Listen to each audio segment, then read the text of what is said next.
नमस्कार, आप सभी का स्वागत है भारत 24 पर और मैं हूं आपके साथ पूर्णिमा मिश्रा। हम आपके लिए लेकर आए हैं द जेसी शो। 5 राज्यों के विधानसभा चुनावों के नतीजे और जनादेश सामने आ चुका है और जिस राज्य की चर्चा सबसे ज्यादा है वो है पश्चिम बंगाल। श्यामा प्रसाद मुखर्जी का सपना पूरा करते हुए इस बार बीजेपी ने अटल बिहारी वाजपेयी की बात को सच कर दिखाया। अंधेरा छटेगा, सूरज उगेगा, कमल खिलेगा। बंगाल की राजनीति में सचमुच खेला हो बेहुआ है, लेकिन इस बार खेला पलटा है। जिस बंगाल को बीजेपी के लिए कभी मिशन इम्पॉसिबल कहा जाता था, वहां पर आज भगवा लहरा रहा है। 4 मई सिर्फ एक तारीख नहीं, ममता बनर्जी के राजनीतिक किले में सबसे बड़ा झटका बन गई। दक्षिण से लेकर उत्तर बंगाल तक जय श्री राम का शोर और इस जीत के पीछे था मोदी शाह का मास्टर प्लान। नरेंद्र मोदी ने फुटबॉल को किक मारकर सिर्फ खेल नहीं शुरू किया, बल्कि बंगाल की सत्ता तक पहुंचने का सियासी गोल सेट कर दिया था। अमित शाह की बूथ इंजीनियरिंग, नरेंद्र मोदी की आक्रामक रैलियां। बीजेपी ने चुनाव नहीं लड़ा है, बल्कि पूरा मनोवैज्ञानिक युद्ध लड़ा है और इसी के साथ बंगाल में दीदी युग का अंत शुरू हुआ। क्या बीजेपी ने सिर्फ चुनाव नहीं, बंगाल की राजनीति का डीएनए बदल दिया है? आज इसी पर करेंगे चर्चा द जेसी शो में और हमारे साथ मौजूद है भारत 24 के सीईओ और एडिटर इन चीफ और फर्स्ट इंडिया के सीएमडी और editor in chief doctor Jagdish Chandra. Sir, आपका बहुत बहुत स्वागत करती हूं द जेसी शो में। और आज हमने जेसी शो की हेडलाइन रखी है, मोदी है तो मुमकिन है मोदी सोनार बांग्ला। आखिर बंगाल को वापस से सोनार बांग्ला में बदलने के लिए नरेंद्र मोदी का प्लान क्या होगा? 1905 के बंग भंग आंदोलन के समय जो देश में चला था, उस समय गुरु रविंद्रनाथ टैगोर ने यह कविता लिखी थी, आमार सोनार बंगला। और उस सपने को आज नरेंद्र मोदी ने साकार किया है। उन्होंने कहा है कि बंगाल के मतदाताओं ने मुझ पर भरोसा जताया है और अब मैं उस सपने को साकार करूंगा। सचमुच बंगाल के स्वर्णिम युग की शुरुआत हो चुकी है, भाजपा के स्वर्णिम युग की शुरुआत हो चुकी है और इसके साथ ही स्वर्गीय श्यामा प्रसाद मुखर्जी का जो सपना था भाजपा का, वो भी पूरा हुआ है। पूरी आरएसएस, पूरा भाजपा कैडर आज नरेंद्र मोदी पे गौरवान्वित है कि इस प्रतीक्षित सपने को राम मंदिर के सपने की तरह उन्होंने पूरा कर दिखाया है। जहाँ तक सोनार बंगला के प्लान का सवाल है, तो नरेंद्र मोदी टोटल चेंज जिसे कहते हैं, गेम चेंजर प्रूव होंगे बंगाल के लिए। और आने वाले कुछ ही वर्षों में आप देखेंगे कि बंगाल सचमुच एक टूटे हुए बंगाल की ओर से कैसे एक सोनार बंगला जैसे बंगाल में कन्वर्ट हो रहा है। This is to be seen in coming few years. Sir, जब बंगाल में चुनाव होने वाले थे तो शुरुआत में जो ज्यादातर ओपिनियन पोल्स आए थे वो ये दिखा रहे थे कि ममता बनर्जी की वापसी होगी, लेकिन आपने 28 दिन पहले 6 अप्रैल को जेसी शो हुआ, फिर दोबारा जब जेसी शो 18 अप्रैल को हुआ तो आपने 2 टूक भविष्यवाणी की कि इस बार भगवा फहराएगा। यह आपको पूर्वानुमान कैसे हुआ सर? इसे कहते हैं डेस्टिनी। इंट्यूशन हुआ और कह दिया। और फिर क्या है कि 15 साल से 32 अखबार रोज पढ़ रहे हैं, तो फीडबैक एनालिसिस तो सारा आता है और मन से एक आवाज़ निकली कि ऐसा होने वाला है, तो हो गया। और वाकई आश्चर्य की बात है कि पूरे देश में शायद यही एक ऐसा प्रेडिक्शन था जो हुआ और जिसमें हमने कहा था कि भाजपा जो है कैलकाटा के एंट्री पोस्ट पे खड़ी है और फिर साफ साफ कह दिया उसके बाद में कि कोलकाता में जो है वो भगवा लहराने जा रहा है। तो ये सब दर्शकों का और आपका सहयोग है। इसी तरह आपको स्मरण होगा कि 2024 के वक्त मतगणना से 10 दिन पहले ही कह दिया गया था कि मेजोरिटी और no majority, Modi will be the prime minister. और फिर वही हुआ। अमित शाह के लिए कहा गया था, if there is no Amit Shah there is no NDA, Amit Shah will again rule home ministry for another 5 years. और वो भी सच हुआ। सो दर्शकों का आशीर्वाद और आप सबकी शुभकामनाएं। और इसके साथ ही एक प्रोडिक्शन और आज 3 साल पहले, जिसे कहते हैं, you will again see Narendra Modi in 2029 as the 4th time prime minister of this country. Mark my words. Sir, क्योंकि बात प्रधानमंत्री मोदी की आपने की, तो उन्होंने खुद ने भी बंगाल के चुनावी सभाओं में बड़े कन्विक्शन के साथ कहा था कि जब मुख्यमंत्री का शपथ समारोह होगा, शपथ ग्रहण समारोह भाजपा के, तो मैं वापस लौट के आऊंगा। उसे कैसे देखते हैं? आत्मविश्वास, कॉन्फिडेंस, अपने कर्म पे विश्वास, अपना विजनरी तो है ही वो। और कितने भरोसे के साथ कह के गए थे इसे बहुत से लोगों ने उसी दिन कह दिया था कि मोदी जी ने कहा है, प्रधानमंत्री ने कहा है, तो निश्चित तौर पे कोई न कोई आकलन उनके पास रहा होगा जिसके आधार पर उन्होंने ऐसा कहा है, और जो कहा वो सच निकला।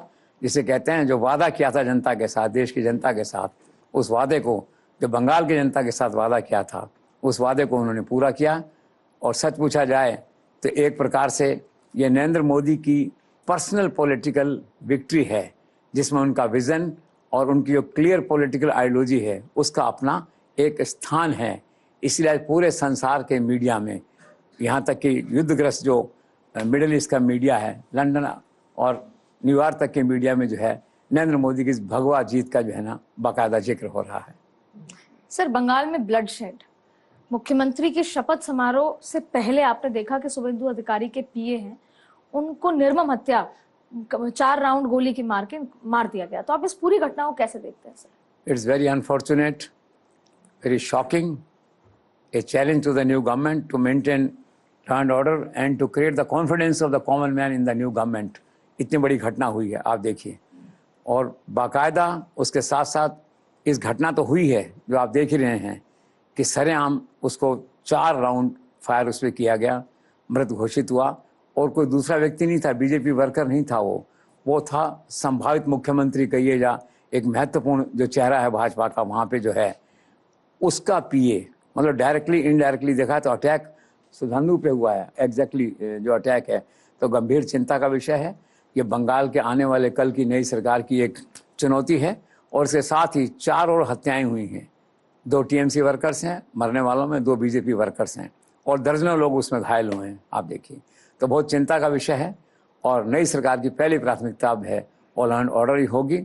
और इस घटना का बाकायदा कॉग्निजेंस सबको लेना चाहिए। लेकिन इसका दूसरा पहलू ये है, it's a some sort of a message और conversion of their view point कि जो लोग हैं जो ममता की हार से दुखी हैं या भाजपा के सैफरन जीत से जो लोग अप्रसन्न हैं या अनहैप्पी हैं, ये उनका एक एक्सप्रेशन है। It's A frustration against the winning of saffron government in Calcutta. तो इसे बहुत सख्ती से इससे जो है निपटने की आवश्यकता है। सर, तमिलनाडु के मौजूदा राजनीतिक घटनाक्रम को देखते हुए क्या आपको लगता है कि विजय 118 विधायकों का समर्थन जुटा पाएंगे और मुख्यमंत्री पद की शपथ ले पाएंगे? देखो, अब राज्यपाल ने एक नया मुद्दा उठाया है। वैसे तो राज्यपाल का आचरण जो है वो संविधान की मर्यादा के अंतर्गत है। उन्होंने कहा है कि I am not satisfied with the numbers. 234 के हाउस में आपको 118 लोग चाहिए। उन्होंने 113 लोगों की सूची दी है। राज्यपाल का डिस्क्रिप्शन था, उनका जजमेंट था। चाहते तो सिंगल लार्जेस्ट पार्टी के नाते बुला भी सकते थे, और चाहते तो रूल बुक के हिसाब से चलते। उन्होंने रूल बुक के हिसाब से चलना पसंद किया, प्रेफर किया, और उन्होंने कहा कि मैं संतुष्ट हूँ, मुझे संतुष्ट कीजिए। तो इस प्रकार से क्या मुख्यमंत्री बनेंगे, कब बनेंगे, कैसा क्या है, फिलहाल आज तो एक मुख्यमंत्री बनने के सामने एक प्रश्न चिन्ह जो है वो खड़ा हो गया है। सर, 118 विधायकों का समर्थन जुटाने के लिए आज क्या क्या ऑप्शंस हैं अभी विजय के पास? ऑप्शंस देखिए, उनके पास में एक तो खुद हैं ही वो। चुनाव आयोग की वेबसाइट में 108 दिखाया चुनाव आयोग में, 5 कांग्रेस की हैं। हालांकि कांग्रेस का कंडीशनल सपोर्ट है उसमें कि आप भाजपा को किसी प्रकार का हमसे लिंक नहीं रखेंगे। ऐसे मिला के आप टोटल अगर करते हैं तो वो बनता नहीं है 118 का, जो 18 से कम बनते हैं। अब सवाल ये कि क्या करें। तो AIDM का एक धड़ा जो है, खास करके PMK का धड़ा, इसमें 4 लोग जीत के आए हैं, उनके साथ है AIDM के साथ जो है वो समर्थन देना चाहता है।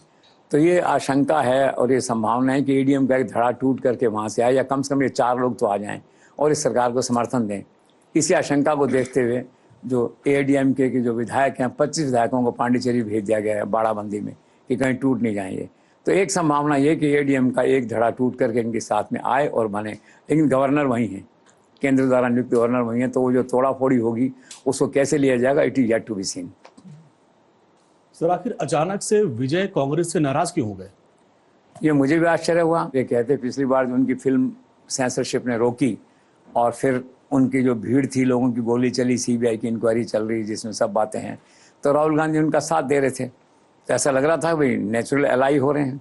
लेकिन अब उन्होंने बड़ा हमला किया है कल कांग्रेस पे, और ये कहा है कि ये पीठ में छुरा घोंपने वाले हैं एक तरह से, और साथ ही कहा है कि मेंटली अनस्टेबल पार्टनर हैं, जो कांग्रेस के लिए आमतौर पे कहते हैं। और ये कहा कि इतिहास जो है आने वाले समय में इनको एहसास कराएगा कि गलती कर रहे हैं मेरे साथ कंडीशंस लगा करके। तो अंदर कुछ और भी हुआ है जिसकी जानकारी नहीं है। लेकिन बहरहाल ये कि कांग्रेस और विजय के बीच में एक तरह से अघोषित रूप से तलवारें खींच गई हैं। सर, अगर विजय विधानसभा में बहुमत हासिल नहीं कर पाए तो फिर अब तमिलनाडु में क्या होगा? अब एक संभावना ये हो सकती है, जैसे मैंने कहा कि एआईडीएम की पूरा ही मिल जाए, इनको सपोर्ट कर दे, बाहर से होकर के अंदर से सपोर्ट कर दे। दूसरी संभावना थी कि डीएमके प्लस एआईडीएमके मिल जाए, लेकिन वो भी संभव नहीं है। तो एक ही संभावना बनती है इसके अंदर कि एडीएम का एक धड़ा या एडीएम पूरी पार्टी जो है इनको समर्थन करे, चाहे अंदर से करे चाहे बाहर से करे, और सरकार बने, और अन्यथा फिर राष्ट्रपति शासन की ओर प्रदेश बढ़ेगा। And much more will depend on the view of the home ministry, on the view of the centre. Sir, सवाल यह है कि क्या तमिलनाडु की फिल्म स्टार जो पावर वाली पॉलिटिक्स है उसका ट्रेंड बदल पाएंगे Vijay? He is a new born star of politics जिसे कहते हैं, और आजकल एक अखबार ने लिखा है कि इज किंग ऑफ चेन्नई जो है, लेकिन अब बदल पाएंगे कि नहीं इसका तो ध्यान नहीं है। लेकिन अभी तक के जो इतिहास रहा है पिछले कुछ समय से, फिल्म स्टार जो एंट्री ले रहे हैं पॉलिटिक्स में, विफलताओं का इतिहास रहा है। कैप्टन विजयकांत थे, फेल हुए, कमल हसन फेल हुए, रजनीकांत टेक ऑफ नहीं कर पाए, फिर आंध्रा के अंदर चिरंजीवी है वो फेल हुए। तो आशंका ऐसी बनती है, लेकिन इनसे बहुत आशाएं हैं लोगों को, और ये कहते हैं he will surely with success because he enjoys a major support and confidence of the people of Tamil Nadu. और इनके लिए ये भी कहा जाता है इस तरह से है कि ही is a new hope for the young generation, for the women. और बहुत से अखबारों ने भी इनके लिए लिखा है कि he will bring a fundamental change in the politics of Tamil Nadu. तो इतनी बड़ी आशाओं और अपेक्षाओं के साथ ये सरकार बन रही है। बस अब ये देखना है कि सरकार बहुमत सिद्ध कर दे, शपथ हो जाए इसकी, सरकार बन जाए, फिर आगे बढ़े। टिल देन कुछ कहा नहीं जा सकता, लेकिन तमिलनाडु के लोगों को बहुत आशाएं हैं और वो विजय को एक ताज़ी हवा के झोंके के रूप में इस समय देख रहे हैं। फिर सर इसी के साथ सवाल ये आता है कि आखिर क्या है टीवीके के संस्थापक थलापति विजय की पॉलिटिकल आइडियोलॉजी? पॉलिटिकल आइडियोलॉजी के लिए यही है कि जो उनके संस्थापक हैं सबके कहते हैं मैं उनकी विचारधारा पे चलता हूँ, और like DMK and all other parties जो है, तो इस प्रकार आप ये कह सकते हैं। और ये भी कहते हैं कि मैं संविधान की पुस्तक को अपनी आस्था मानता हूँ। तो मोटे तौर पे कहा जा सकता है कि केवल चेहरा बदला है तमिलनाडु में, राजनीतिक विचारधारा नहीं बदली है। This is all. Sir, Tamil Nadu में आखिर दूसरी बार मुख्यमंत्री पद के दावेदार स्टालिन चुनाव कैसे हार गए? देखो मैं कहता हूँ ना, जन्मपत्री, डेस्टिनी, और इतने बड़े वोटों से हारे। आप सोचिए, डेस्टिनी के अलावा जो कहा जा रहा है, एक तो परिवारवाद लोगों को पसंद नहीं आया, वहाँ की जनता को एक प्रकार से, कि क्या है आज आप हैं बेटे को मुख्यमंत्री बना दिया, कल को फिर से मुख्यमंत्री बनाएंगे। दूसरा क्या, उनका हमेशा सनातन से टकराव रहा कहीं ना कहीं। तो एक वर्ग है इस तरह का जो महसूस करता है कि अनकॉल्ड फॉर है, केंद्र से टकराव जो है वो अनकॉल्ड फॉर है। फिर करप्शन की बात थी, बड़े बड़े जो है ईडी के अलग केसेस चल रहे हैं। तो बस एक ही उसमें रही आशा की किरण थोड़ी सी रही कि उनका लड़का चुनाव जीत गया जो डिप्टी सीएम एक तरह से, बाकी वो चुनाव हार गए। उन्हें बिल्कुल उम्मीद नहीं थी और किसी को उम्मीद नहीं थी, एग्जिट पोल्स को उम्मीद नहीं थी कि स्टालिन चुनाव हार सकते हैं। But destiny, you can't change destiny, हार गए। सर, अब आपको क्या लगता है बंगाल के लिए प्रधानमंत्री मोदी क्या क्या बड़े फैसले लेंगे? बहुत कुछ उनके मन में होगा निश्चित तौर पे। बंगाल का कायाकल्प करना चाहते हैं, और सबसे पहले ही दिन उन्होंने हेल्थ की स्कीम है उसको वहाँ लागू किया जो रुकी हुई थी। वहाँ पे 2 बड़े पोर्ट वहाँ पे ला रहे हैं। उस पोर्ट से ऐसा होगा कि जो कलकत्ता है वो साउथ एशिया और ईस्टर्न भारत के लिए द्वार के रूप में खुलेगा वहाँ पे जो है, और माल जो है वेस्टर्न को भेजना सस्ता होगा, उससे कंपटीशन में हम लोग आ जाएंगे, और रेलवे के बड़े बड़े प्रोजेक्ट वहाँ पे आएंगे। इस प्रोजेक्ट के लिए भी है ना कम से कम 10,000 एकड़ ज़मीन का आवंटन होगा। गवर्नमेंट भी 3-4 हज़ार करोड़ की सब्सिडी देगी उसमें, रेलवे का नेटवर्क बिछेगा तब पोर्ट आ पाएंगे वहाँ पे। तो पोर्ट कलकत्ता की आत्मा है। 2 बड़े पोर्ट आने की बात है सबसे बड़ी। दूसरा जो है एक सिलिकॉन वैली प्रोजेक्ट, वहाँ आईटी का आने वाला बड़ा प्रोजेक्ट है, वो टेकअप करेगा। तीसरी सबसे बड़ी बात है केंद्र में जितनी योजनाएं रुकी हुई हैं क्लियरेंस के लिए, सरकार का जो फंड्स क्लियरेंस रुका हुआ है वो सारा का सारा बिल्कुल क्लियर हो जाएगा। नरेंद्र मोदी का साफ तौर पे कहना है कि बंगाल में विकास के कामों में कभी धन की कमी नहीं होने दी जाएगी। और आप देखेंगे दिल्ली से इतना पैसा बंगाल जाएगा कि खर्चा भी वो लोग नहीं कर पाएंगे। जो सबसे बड़ा फैक्टर होता है वो होता है फिनांस का, उसमें सारी सिचुएशन सामने है। एक टूरिज्म सेंटर बनेंगे अलग से जो है, इंफ्रास्ट्रक्चर बड़े बड़े प्रोजेक्ट्स आएंगे। जिस तरह रेलवे ने अच्छा काम किया है, मुझे लगता है कि अश्विनी वैष्णव की सेवाएं इसमें ली जाएंगी। बंगाल का जो इंफ्रास्ट्रक्चर का जो कलकत्ता का जो सेटअप है कैसे बने, किस तरह से बने, और एक कम से कम समय में तेज़ी से कैसे आगे बढ़े। टूरिज्म का मैंने आपसे कहा बड़े प्रोजेक्ट बनेंगे। तो टोटल कायाकल्प जो है वहाँ पे, फिर एग्रीकल्चर है, हेल्थ है, ऑल सेक्टर्स ऑफ इकोनॉमी, वो सारे जो पिकअप करेंगे एक साथ वहाँ से। और पीएमओ का नरेंद्र मोदी का क्लोज सुपरविजन उनके ऊपर रहेगा, क्योंकि जनता ने वोट जो है वो नरेंद्र मोदी अमित शाह को दिया है, इन्हें भी आप कह सकते हैं केंद्र भाजपा को दिया है, तो उनकी जिम्मेदारी ज़्यादा बनती है। तो आने वाले इसमें मुझे पूरा भरोसा है कि अगले 1-2 वर्ष के अंदर ही है बंगाल में एक ओवरऑल रेवोल्यूशन या डेवलपमेंट रेवोल्यूशन आपको दिखाई देगा। सर, क्या आपको ऐसा नहीं लगता कि जो बीजेपी का कोलकाता विन है उसके बाद वहां का हिंदू सेंटिमेंट राम मंदिर सेंटिमेंट से बड़ा लिखा है? वास्तव में कलकत्ता के सड़कों पे तो लोग पागल होकर घूम रहे थे 2 दिन पहले। आदित्य गई थी वहाँ, तो इसने बताया कि लोग नारे लगा रहे हैं, खुश हो रहे हैं, औरतें चिल्ला चिल्ला कह रही हैं कि मैं बहुत जोर से कहूँगी जय श्री राम, पहले मुझे जय श्री राम कहने नहीं देते थे। कोई कुछ कर रहा, कोई कह रहा हम बंगाल में रहेंगे, कहीं नहीं जाएंगे। लोग रो रहे हैं, भावुक हो रहे हैं, ऐसा जैसे बंगाल आज़ाद हो गया, जैसे देश आज़ाद हो गया। इस तरह का जो सेंटिमेंट होता है ना, कोई ये कह रहा है कि हम फ्लैट नहीं बेचेंगे, कोई कह रहा है कि हम दिल्ली छोड़ के वापस कलकत्ता आ जाएंगे। एक अलग तरह का मोमेंटम, एक उस अलग तरह का भावावेश जो इस तरह से ऐसा छाया हुआ है, जो मुझे लगता है उसमें राम मंदिर का भी सेंटिमेंट था बंगाल के अंदर, ये सेंटिमेंट उससे बड़ा सेंटिमेंट है। और नरेंद्र मोदी को भगवान मानते हैं लोग, ये वहाँ सरेआम कह रहे हैं नरेंद्र मोदी भगवान है, उन्होंने हमारे ये कर दिया है। कंप्लीट जिसे कहते हैं ना ओवरऑल इमोशनल एक तूफान, एक समुद्र जो है वो कलकत्ता में पिछले 3-4 दिनों में देखने को मिला। सर, तो क्या फिर इस चुनाव में भी नरेंद्र मोदी ही चेहरा रहे और उनकी जो पब्लिक मीटिंग्स में इतनी भीड़ आई, कैसे देखते हैं सर? ऑफ कोर्स वो तो पूरे देश में भाजपा का चेहरा है, सारे चुनाव भाजपा सरकार उनके चेहरे पे जीतती हैं। Then Bengal is also no exception, उनके चेहरे पे है। 20-22 उन्होंने रैलीज करी, जितना ज़बरदस्त क्राउड आया, पिछले 10 दिनों में सारा माहौल चेंज हुआ, आपने देखा है। तो निश्चित तौर पे है कि ये चुनाव भी उनके चेहरे पर और अमित शाह की रणनीति पर, अमित शाह के हार्ड वर्क पर, अमित शाह की स्ट्रेटजी पर जो है ना ये चुनाव लड़ा गया, और चुनाव लड़ा गया और चुनाव सक्सेस है। सर, बिहार को जीतने के बाद नरेंद्र मोदी ने कहा था कि ये जीत की गंगा अब बंगाल से होकर गुजरेगी, और बंगाल जीत के साथ ही नरेंद्र मोदी का ये सपना भी पूरा होता है। तो क्या कुछ कहना चाहेंगे आप? सही है, उन्होंने कहा था गंगा सागर से लेकर कन्याकुमारी तक 5 राज्य हैं, सब में भाजपा सरकारें होंगी एक दिन, और उसमें कहा था उन्होंने, उसमें गंगा माँ ने मुझे बुलाया है। फिर बिहार के वक्त कहा था कि अब ये बिहार की गंगा है ना कलकत्ता होकर गुजरेगी, हमारी सरकार बनेगी। वो सारे सपने सच हुए। तो उनका जो कंसेप्ट था, फिलॉसफी थी, गंगावर्ती राज्य जो हैं उन समय भाजपा सरकारें बने, और सपना पूरा हो गया। सर, और चुनाव के दौरान कोलकाता के हुगली नदी में नाव में बैठकर नरेंद्र मोदी जब फोटोग्राफी कर रहे थे, उस समय इसका क्या खास भाव रहा होगा मोदी के मन में? बात ये है कि भी देखो, एक तो नरेंद्र मोदी है ना, एक ओरिजिनल आदमी है, एक मन के मौजी हैं, कर्मयोगी हैं। जब क्षण मिलता है जनता से कनेक्ट करने की सोचते हैं। बंगाल की जनता से कनेक्ट करने के एक दिन सुबह ख्याल आ गया, चलो आज चलते हैं हुगली नदी में, चलते हैं हावड़ा की तरफ चलते हैं। वहाँ बैठ के उन्होंने देखा आपने किस तरह से कैमरा तस्वीरें ली, कितना पॉपुलर हुए।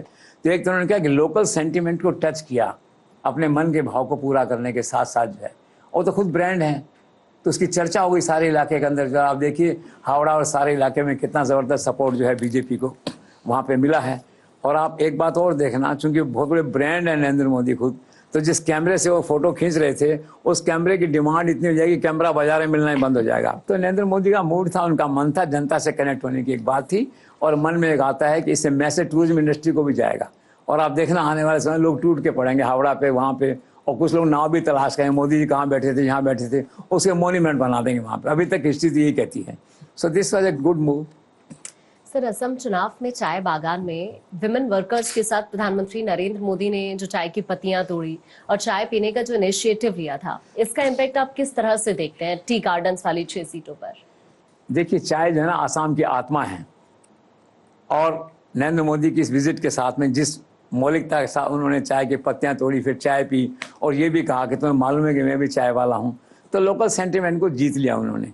उसका परिणाम ये हुआ कि जो लेडी वर्कर्स हैं, पत्तियां चुनने वाली, चाय के उद्योग से जुड़ी, वो सारा स्विंग जो है ना नरेंद्र मोदी के फेवर में, भाजपा के फेवर में आया। और फिर आप उसमें एक बात और ये देखेंगे, 6 की 6 सीटें हैं वहाँ इस बेल्ट के अंदर, डिब्रूगढ़ से जुड़ी सारी सभी सीटें भाजपा ने जीती। तो ये जो मूव था उनका, ये वेल थॉट था कि नोइंगली अननोइंगली हुआ, जैसे भी हुआ, it was a super move जिसे कहते हैं। इन्होंने बंगाल की जो लेडी वर्कर्स हैं जो चाय बागान में काम कर रहे हैं, उनका दिल भी जीता, जनता को एक मैसेज दिया, और इन टोटलिटी जो है ना आसाम की जो वुमेन फोर्स है उसका दिल उन्होंने जीता, and it paid rich dividends. Sir, ये कैसा संयोग है कि हर चुनाव के दिन प्रधानमंत्री नरेंद्र मोदी मंदिर जाते हैं, तीर्थ स्थल जाते हैं, उपासना करते हैं और पार्टी चुनाव जीत जाती है? आखिर ये फॉर्मूला है क्या? श्रद्धा है उनके मन की, उनके मन का भाव है कि ऐसा करने से सफलता मिलती है, ऐसा करने से मन को शांति मिलती है। उनका दर्शन शास्त्र अपना, मेरे विचार से पिछले 10 साल में 14 बार ऐसा कर चुके हैं वो। और रिजल्ट अगर देखा तो 80% जगह चुनाव सक्सेस हुए हैं। अब आप देखिए, जिस दिन चुनाव खत्म हुआ उस दिन वो काशी चले गए भगवान शिव की आराधना करने, और जिस दिन मतगणना हुई तो वो प्रयागराज चले गए वहाँ। तो उनकी माया वही जानते हैं, पर उनकी बेसिकली आस्था है उनकी, और उनकी आस्था का भरोसा जो है ना, ईश्वर उसका सम्मान करता है। आप देखिए, जाते हैं उसका फल मिलता है, परिणाम मिलता है, भाजपा चुनाव जीतती है। This is. सर, क्या आप इस आकलन से सहमत हैं कि पश्चिम बंगाल चुनाव में प्रधानमंत्री नरेंद्र मोदी की जनसभाओं में उमड़ी हुई जबरदस्त भीड़ ने पिछले 10 दिनों में चुनावी पासा बदल दिया और बीजेपी पहुंच गई 207 के आंकड़े के पार? Absolutely correct. वैसे तो गाड़ी को अमित शाह काफी दूर तक खींच के ले आए थे, पर प्रधानमंत्री की जो 20-22 रैलीज हुई और खासकर पिछले 10 दिन में जो उन्होंने किया, मैसिव क्राउड आया। मैं समझता हूँ खुद प्रधानमंत्री ने नहीं सोचा होगा कि इतना मैसिव क्राउड कैसे आ रहा है। लेकिन दूसरा पहलू ये था कि मैसिव क्राउड जो है प्रधानमंत्री की सभाओं का, वो आने वाले कल का संकेत दे रहा था, और वही हुआ। तो Fairlie it can be said कि जो आखिरी 10 दिनों का कैंपेन था प्राइम मिनिस्टर का जो है, supported by Amit Shah on the ground support जो है, that was super and it has given high results. Sir, Kolkata चुनाव प्रचार के दौरान प्रधानमंत्री नरेंद्र मोदी ने एक छोटी सी दुकान पे झालमुड़ी खरीद के खाई। वो छोटी सी घटना है सर, लेकिन इतनी वायरल कैसे हो गई? मैंने कहा, नरेंद्र मोदी जिस मिट्टी को हाथ लगाते हैं मिट्टी सोना बन जाती है। आज संसार के सबसे बड़े ब्रांडिंग मैन हैं, कोई क्रिकेट प्लेयर नहीं है, वो नरेंद्र मोदी हैं जिसे कहते हैं। और झालमुड़ी क्या खाई, पूरे कलकत्ता में झालमुड़ी तूफान आ गया, दुकानों में झालमुड़ी का स्टॉक ही गायब हो गया, इतने लोग खाने चले गए वहाँ पे। दैट वे जो है, फेसबुक पे देखिए, इंस्टाग्राम पे 100 मिलियन लोगों ने उसको लाइक किया। बियॉन्ड ए पॉइंट सारे देश में एक तूफान आ गया, झालमुड़ी जो है। तो है, उनको कुदरत का वरदान है उनको, वो जिस चीज़ को छूते हैं वो चीज़ आसमान में चली जाती है। और यहाँ तक बात है कि अब अपन देखिए, अपने जो देसी शो करते हैं, जब भी देसी शो करते हैं तो अपन अपने उत्साह में लड्डू कचौरी बांटते हैं। हमारा पुराना शौक है सबका, 15 साल से सब लोग साथ हैं, करते हैं। तो इस बार क्या हुआ कि अनु ने कहा, पता नहीं पूर्णिमा ने किसने कहा कि हम झालमुड़ी खाएंगे इस बार। तो अब देखिए नीचे आज लड्डू कचौरी जगह झालमुड़ी हो रही है। अब कहाँ 1000-1200 किलोमीटर 15 किलोमीटर दूर कैलकाटा और कहाँ नोएडा, लेकिन नरेंद्र मोदी की झालमुड़ी ट्रेवल कर रही है। तो सक्सेस है, उनको ईश्वर का वरदान है। वो जिस चीज़ को छुएंगे चीज़ ब्रांड बन जाएगी, चाहे वो बिहार का मखाना हो, चाहे झालमुड़ी हो, चाहे कुछ और, वो चाय की पत्तियां चुनने जाएंगे, चाय की पत्ती हो, एनीथिंग। सर, पश्चिम बंगाल में दूसरे चरण के चुनाव से ठीक एक दिन पहले यानी 28 अप्रैल को प्रधानमंत्री मोदी ने सिक्किम में बच्चों के साथ फुटबॉल खेली थी। उनके इस मूड को आप कैसे देखते हैं? देखो, मैंने कहा ना कि इसके 2 पहलू हैं। एक तो होता है कर्म करो फिर परिणाम ईश्वर पे छोड़ दो। जब सारा चुनाव पूरा हो गया, चुनाव प्रचार पूरा हो गया, तब फिर चले गए सिक्किम जो है, और फिर अब बच्चों के साथ फुटबॉल खेल रहे हैं। तो मैं ऐसा समझता हूँ कि नरेंद्र मोदी का जीवन जो है ना, अभाव और गरीबी में बीता। जैसा पढ़ते थे, चाय बेचते, सब है। तो ये महंगे फुटबॉल, ये ग्राउंड, ये स्पोर्ट्स के ड्रेसेस, ये कहाँ देखी होंगी। तो बालक मन उनका जो है ना कभी कभी जाग जाता। तो उन्होंने फिर से बचपन को जिया, बच्चों के साथ इसको खेल करके अच्छा लगा। गदगद होंगे बच्चे तो, दैट वे जो है। तो एक अच्छा था, एक मूड की बात है। और कर्मयोगी के रूप में कहिए या बच्चों के प्रिय नेता के रूप में कहिए, वो वहाँ पे आए, उनके मन को भी संतोष मिला होगा। सर, उस दिन जीत के दिन बीजेपी हेडक्वार्टर्स में प्रधानमंत्री नरेंद्र मोदी को बंगाल के जनमानस के अनुरूप उन्हें बंगाली वेशभूषा में हमने देखा। आखिर उन्हें देता कौन है इस तरीके के आइडियाज? देखो, वो तो ये ऑल इन वन है। कोई पीएमओ का आदमी इस लेवल पे नहीं पहुंच सकता, कोई एड एजेंसी नहीं पहुंच सकती, कोई स्टाइलिश नहीं पहुंच सकते, कोई डिजाइनर नहीं पहुंच सकते। नरेंद्र मोदी खुद ही आइडिया लाते हैं। आई थिंक ड्रेस भी खुद ही डिजाइन करते होंगे। इतनी ड्रेसेस वो बदलते हैं, देख के डिजाइन करते होंगे। तो शौक है, और ईश्वर ने ऐसा उनको बॉडी दी है कि हर ड्रेस उनको सूट करती है। आप देखिए, कुछ लोगों ने पहले आपत्ति की थी, उनका मैं वही पहनूंगा जो मेरी बदन को सूट करता है, जो किया उन्होंने। तो वाकई कहना चाहिए कि now he is A master mind है, कहो कि सुपर जो है ना, स्टाइलिश कहिए या ड्रेस डिजाइनर कहिए, वो करते हैं। और देख कितना बाबू मोशाई की मुद्रा में किस तरह से आए वहाँ, और वो हर चीज ब्रांड बन जाती है। अब आप देख लेना बाजार के अंदर वो धोतियां मिलना कम हो जाएंगी। वो जो उन्होंने पहनी है बंगाली धोती होती है, उसकी मांग बढ़ जाएगी एकदम से। और बहुत से पॉलिटिशियन घर भाजपा के लोग तो नहीं पहनेंगे, सोचेंगे हम कंपटीशन कर रहे हैं, लेकिन बाकी जगह पॉपुलर हो जाएगी 2-3 तरह की जो है। तो ये है उनका एक अंदाज है अपना, गुड मूव। सर आखिर 9 मई को कौन लेगा कोलकाता राजभवन में मुख्यमंत्री पद की शपथ? देखो, एक बार तो अमित शाह ने संकेत दिए थे कि अब कलकत्ता प्रयोग करने का समय नहीं है, राजस्थान, मध्य प्रदेश, उड़ीसा, छत्तीसगढ़ जैसा प्रयोग करने का समय अब नहीं है इन ए वे, ठीक है ना। लेकिन राजनीति की मजबूरियां होती हैं, कई दफे विचार बदलता भी है व्यक्ति का। तो अगर पुरानी विचारधारा से जाते हैं कि प्रयोग करने का वक्त नहीं है, तो नेचुरल चॉइस तो शुभेंदु है, देखिए। और फिर आला कमान का फैसला है दैट वे, किस पे क्या क्या फैक्टर वो देखते हैं, बदलते हैं माहौल में क्या किस तरह से है। लेकिन ये बात तय है, अगर उनको अवसर मिलता है मुख्यमंत्री बनने का तो he will be successful chief minister. वो चीफ मिनिस्टर नहीं भी बनते हैं और फिर मान लो डिप्टी सीएम होम के साथ रहते हैं, तब भी ही इज़ ए कॉम्पिटेंट पर्सन जिसे। और आज आवश्यकता है इस बात की, कलकत्ता में जो लॉ एंड ऑर्डर का प्रॉब्लम है जिसे कहना चाहिए, वो चाहे मुख्यमंत्री के रूप में कहिए चाहे होम मिनिस्टर के रूप में कहिए, he is a proper person, appropriate person to handle the situation and to fight TMC on roads. Sir, क्या नए मंत्रिमंडल में उप मुख्यमंत्री का कोई पद होगा, और अगर होगा तो कौन कौन है इसके दावेदार? देखो, नरेंद्र मोदी, अमित शाह के फार्मूले में इन दिनों उप मुख्यमंत्री के 2 पद लगभग हर राज्य में आते हैं, यहाँ भी होंगे। अब कौन होंगे तो नाम कुछ भी चलाइए, लेकिन ऐन वक्त फैसला तो वहीं होगा। उसमें से एक महिला उप मुख्यमंत्री हो सकती है, उस संभावना से इनकार नहीं किया जा सकता। तो let's C in the coming 3-4 days what comes out. Sir, विधायक दल की बैठक के लिए खुद गृह मंत्री अमित शाह को ऑब्जर्वर की तरह चुना गया है। अमित शाह जा रहे हैं, उसके पीछे के मायने क्या हैं? 2 मायने हैं। एक तो जब मेहनत की थी, परिश्रम किया था, हार्ड वर्क किया था, उस सफलता को अपनी आंखों से देखना। नरेंद्र मोदी तो जिस दिन शपथ होगी उस दिन देखेंगे उसको, अमित शाह एक दिन पहले देखेंगे, आप ये मानिए। और दूसरा क्या है कि बड़ी घटना है वो, और अगर इनके मन में किसी नए नाम को लाने का प्लान है या कुछ ऐसा नॉन पॉलिटिकल टाइप किसी व्यक्ति को, जैसे सुना था कि उत्कल महाराज, उनको लाने की चर्चा है मीडिया में इस तरह की है, या और कोई ऐसा नया नाम है, तो विधायक दल की बैठक ठीक से हो, कानून व्यवस्था बनी रहे। और फिर दूसरा क्या, कलकत्ता के हालात है ना अभी थोड़ा सा मतलब कंट्रोल में है, लेकिन अभी टेम्परेरी कंट्रोल में, उनको स्थायी तौर पे कंट्रोल में आने में समय लगेगा। तो अमित शाह आज ही नहीं, हमेशा आगे भी कई बार वहाँ पे जाएंगे सारी व्यवस्थाओं को स्थायी रूप से ठीक करने के लिए। तो मुझे ऐसा लगता है इन्हीं सब कारणों से और उसको प्रॉपर इंपॉर्टेंस देने के हिसाब से, और मुझे लगता है शायद प्राइम मिनिस्टर ने कहा होगा कि आप जाइए वहाँ पे, ऐसा मेरा अनुमान है। अच्छी बात।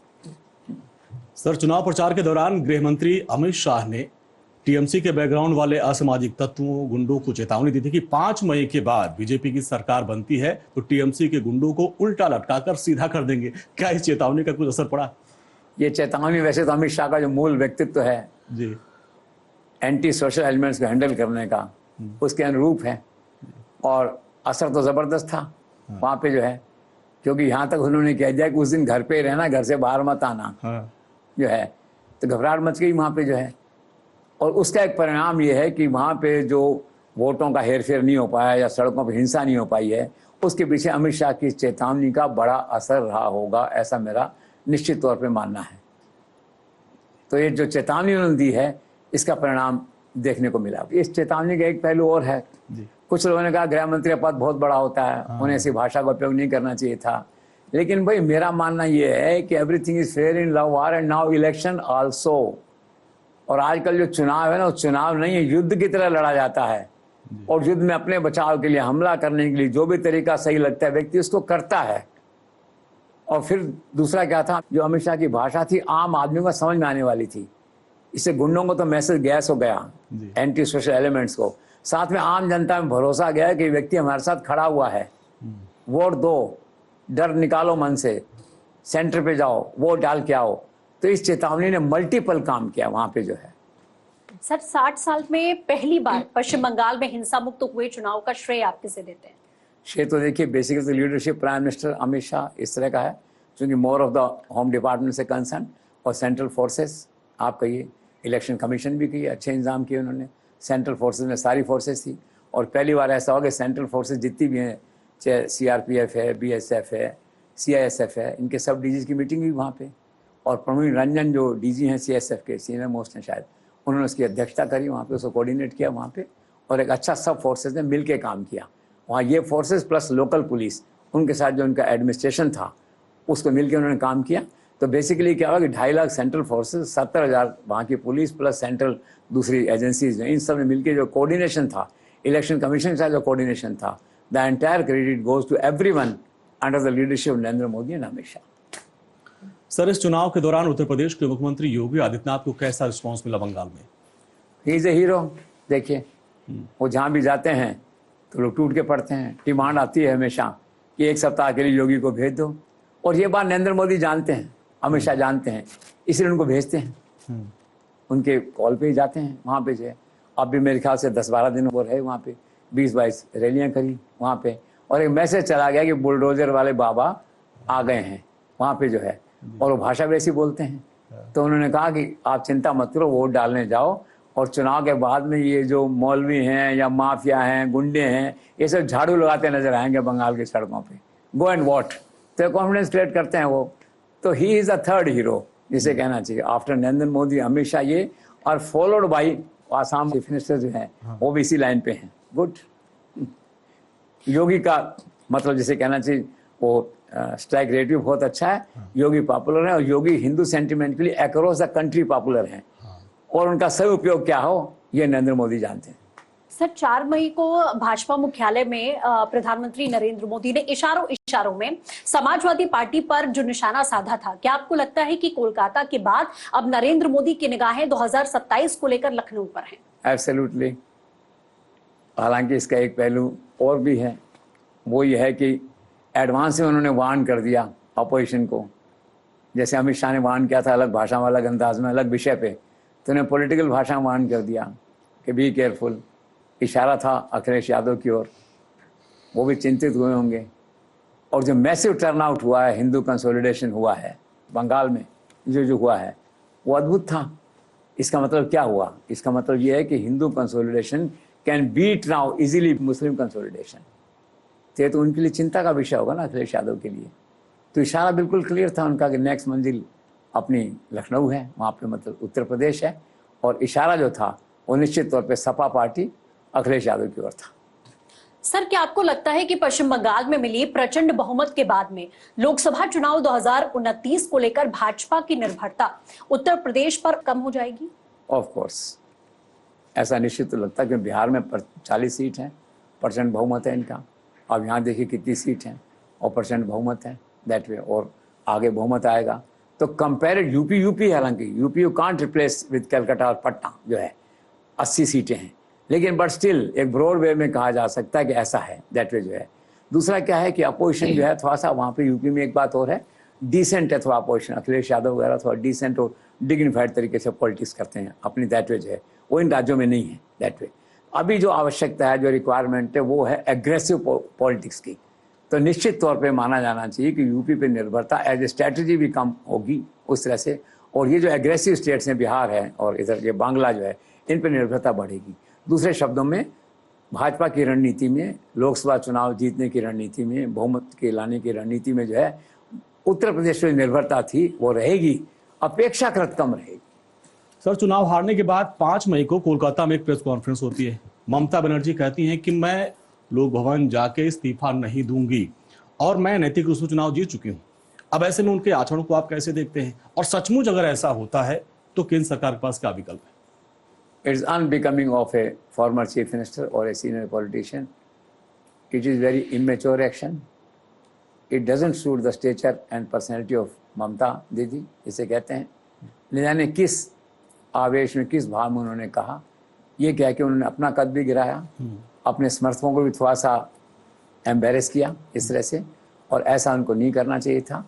उन्हें बहुत शालीनता के साथ, स्टालिन की तरह, विजयन की तरह दूसरे मुख्यमंत्री आ रहे हैं, जाके राजभवन में अपना इस्तीफा सौंपना चाहिए। और इस्तीफा ही नहीं, राजभवन के अंदर जो शपथ ग्रहण समारोह है उसमें बैठना चाहिए, उसको अटेंड करना चाहिए, एक बुके भी देना चाहिए। जो मुख्यमंत्री बनेगा बांग्ला का जो है, अमित शाह मिलेंगे वहाँ पे, उनके साथ जो राजभवन में टी होती है उसमें भी शामिल होना चाहिए, ग्रेस दिखानी चाहिए। लड़ने के लिए सारी उम्र पड़ी है, सारा जीवन पड़ा है, 5 साल पड़े हैं, आज ग्रेस दिखाइए। तो मैं ऐसा मानता हूँ it was an error of judgement on the part of Mamata, जिसको वो अब तो अपने आप ही सुधर गया। विधानसभा भंग हो गई है तो कोई मुद्दा नहीं रहा जो है। और आपने विकल्प की बात की थी, वो स्टेज ही नहीं आई है कोई विकल्प की। वैसे गवर्नर को 164 में और ऑटोमेटिकली अब विधानसभा भंग हो गई तो स्वतः सब कुछ समाप्त हो गया है, कोई जरूरत ही नहीं करने की। अगर उनको कोई ग्रीवांस है तो कोर्ट में जाए, सुप्रीम कोर्ट में जाए, वहां वो चैलेंज कर सकती है फैसले को। बहरहाल eight the moment this question has gone absolutely irrelevant कि ममता दीदी इस्तीफे की धमकी देंगी, तुम कैसे हैंडल करेंगे। The issue is over by now. Sir, Bengal से जुड़े हुए राजनीतिक प्रेक्षकों का ये कहना है, हालांकि ममता बनर्जी चुनाव हार गई हैं, लेकिन कुछ सीमा तक उनका जलवा या करिश्मा अभी बरकरार है। आपको क्या लगता है? Brilliant question. कल जो उन्होंने इस्तीफे की नहीं देने की बात, उससे उनका बहुत गिरा है एकदम से। लेकिन टाइम इज ए हीलर। उसके समर्थक निराश हुए थे, थोड़े दिन में ठीक हो जाएंगे। कहीं खड़ी होंगी तो 500, 700, 800, 1000 आदमी खड़ा हो जाएगा साथ आके देखने के लिए। राजनीति में सत्ता में नहीं होने के कारण से 50 लोग इकट्ठे नहीं होते, बुलाना पड़ता है फोन करके। मान लो कोई एक्स चीफ मिनिस्टर है या एक्स है तो कहीं जा रहा है दौरा करने के लिए, मान लो, तो बुलाना पड़ता है फोन करके वर्कर्स को, यार 5 तुम लेके आना, 5 तुम लेके आना, तो 50 आदमी तो दिखे वहाँ पे सामने दिखने के लिए जो है। ममता जो यहाँ पे भी है वो तो क्या स्ट्रीट में सड़कों पे रहेंगी, तो 50, 100, 200, 400 आदमी हमेशा उनके साथ रहेंगे। तो हम प्रिसाइजली कंक्लूड कर सकते हैं कि बंगाल के जितने पॉलिटिशियंस हैं अभी जो है उस तरह से इस हार के बावजूद जो है एक लिमिटेड वे में जो है ममता का अपना अस्तित्व अभी है। एक थोड़ा सा आप उसको कही कि जलवा कह दीजिए, करिश्मा कह दीजिए, वो कह दीजिए, एक बहुत लिमिटेड वे में, वो अभी पूरे तौर पे समाप्त नहीं हुआ है। उसको समाप्त होने में भी समय लगेगा, अभी है वो। सर, इन सारे हालात में अब टीएमसी का भविष्य क्या होगा? क्या आगे ऐसा हो सकता है कि ममता बनर्जी के भतीजे अभिषेक बनर्जी की अगुवाई में भाजपा ज्वाइन कर सकते हैं 2/3 विधायक और कुछ सांसद? देखो, ममता को शुरू से शक है। विधायक दल की बैठक में उन्होंने कहा मुझे शक है पार्टी के लोग शामिल थे इस षड्यंत्र में मुझे हराने के, दैट वे जो है। और कई लोग दबी जबान से बात करते हैं अभिषेक बनर्जी के बारे में, जिनके IT केस हैं, ED केस हैं, CBI केस हैं। कई लोग बात करते हैं इस तरह की कि दबाव में आएंगे कभी तो हो सकता है वो कंप्रोमाइज़ करें और 1/3 लोग के चले जाएं। लेकिन मैं नहीं समझता कि ममता के रहते 1/3 लोग पार्टी छोड़ के चले जाएं। ऐसा अभी तो चांस नहीं लग रहा। 6-8 महीने में हो जाए तो नहीं कह सकते। अभी एट द मोमेंट ऐसा कोई आसार जो है वो दिखाई नहीं देता है दैट वे। तो सर फिर कैसा होगा ममता दीदी का आने वाला कल? देखो, ये दो अलग अलग हैं। TMC ममता थोड़ा सा है तो एक, लेकिन फिर भी परसेंटेज में थोड़ा सा डिफरेंस है। TMC मृत्यु द्वार पे है, आप कह सकते हैं। ममता नहीं है, अभी थोड़ा वक्त लगेगा उसमें जो है। और फिर खास बात क्या है, बंगाल की राजनीति में एक बार जो घर चला गया वो कभी लौट के वापस नहीं आया जो है। जनता ने एक बार जैसे रिजेक्ट कर दिया, उसको वापस नहीं बुलाया। जनता की निगाह से एक बार जो उतर गया वो वापस नहीं आया। 1972 के बाद से उसमें एक एक्सेप्शन हुआ था, आज तक कोई ऐसा एक्सेप्शन नहीं हुआ कि जनता ने एक बार नकार दिया फिर वो व्यक्ति सत्ता में लौट के आ गया। उस फार्मूले से अगर देखें तो फिर ये कह सकते हैं TMC is a history now. सबसे पहले कांग्रेस थी, लेफ्ट पार्टी आई, लेफ्ट गई, लौट के नहीं आई। ममता आई, गई, it is to be seen कि कभी लौट के आती हैं कि नहीं। जो हिस्ट्री है वो ये कहती है लौट के नहीं आता, व्यक्ति इंडिविजुअली जिंदा रह जाता है, दैट इज है। पार्टी लौट के पावर में आए, आज की तारीख में तो नहीं है। बाकी जो व्यक्ति हारने वाला होता है उसके मन में बड़ा आत्मविश्वास होता है, नहीं मैं लौट के आऊंगा, I will make a come back. तो लेट्स सी ममता इसे एक्सेप्शन कर पाती हैं कि नहीं। कि जहां तक ममता के आने वाले कल का सवाल है, इसमें एक दिलचस्प बात यह है कि राजनीति के अलावा ममता को कुछ नहीं आता। एक किताब में भी लिखा है, she knows nothing then politics. और पॉलिटिक्स में वो सरेआम कहती हैं कि I can do anything, I can fight anything and I will be always on the streets. तो बेसिकली क्या वो स्ट्रीट्स फाइटर है, उसका सारा जीवन राजनीति में बीता है जिसे कहना चाहिए। She has expertise in politics only. तो पॉलिटिकल लाइफ के अलावा उनके सामने कोई दूसरा जीवन, दूसरा आकर्षण नहीं है। तो आने वाले दिनों में इस बात के लिए तैयार रहना चाहिए भाजपा सरकार को कि Mamata will always on the streets and always on the roads. और आप इस बात के लिए तैयार रहिए, छोटा मोटा आंसू गैस तो भी नहीं आएगा क्योंकि इतना समर्थन उसको नहीं है, लेकिन उसको पकड़ने का, जेल में करने का, जमानत करने का, इस मतलब she will be a regular irritant in front of the new government because she is basically A street fighter. तो सर क्या ऐसा हो सकता है कि 2029 में राहुल गांधी की जगह इंडी गठबंधन का नेतृत्व ममता बनर्जी करें, या क्या होगा इंडी गठबंधन का भविष्य आने वाले समय? देखो, ममता नेतृत्व करे तभी उनके सामने उन्होंने पहले दिन ही बयान दे दिया कि मैं इंडी में हूँ। ठीक है, हालांकि इंडी से उनका मोह भंग हो चुका था। और राहुल गांधी और ममता एक दूसरे को कैसे देखेंगे नहीं देखेंगे, पहली बात तो है कि राहुल गांधी अब वो उस स्थिति में नहीं रहे कि खुद वो इंडी गठबंधन का नेतृत्व करें। या उनको ऑफर हो। स्टालिन हार गए, ममता हार गई इधर से, दैट इज इनफ।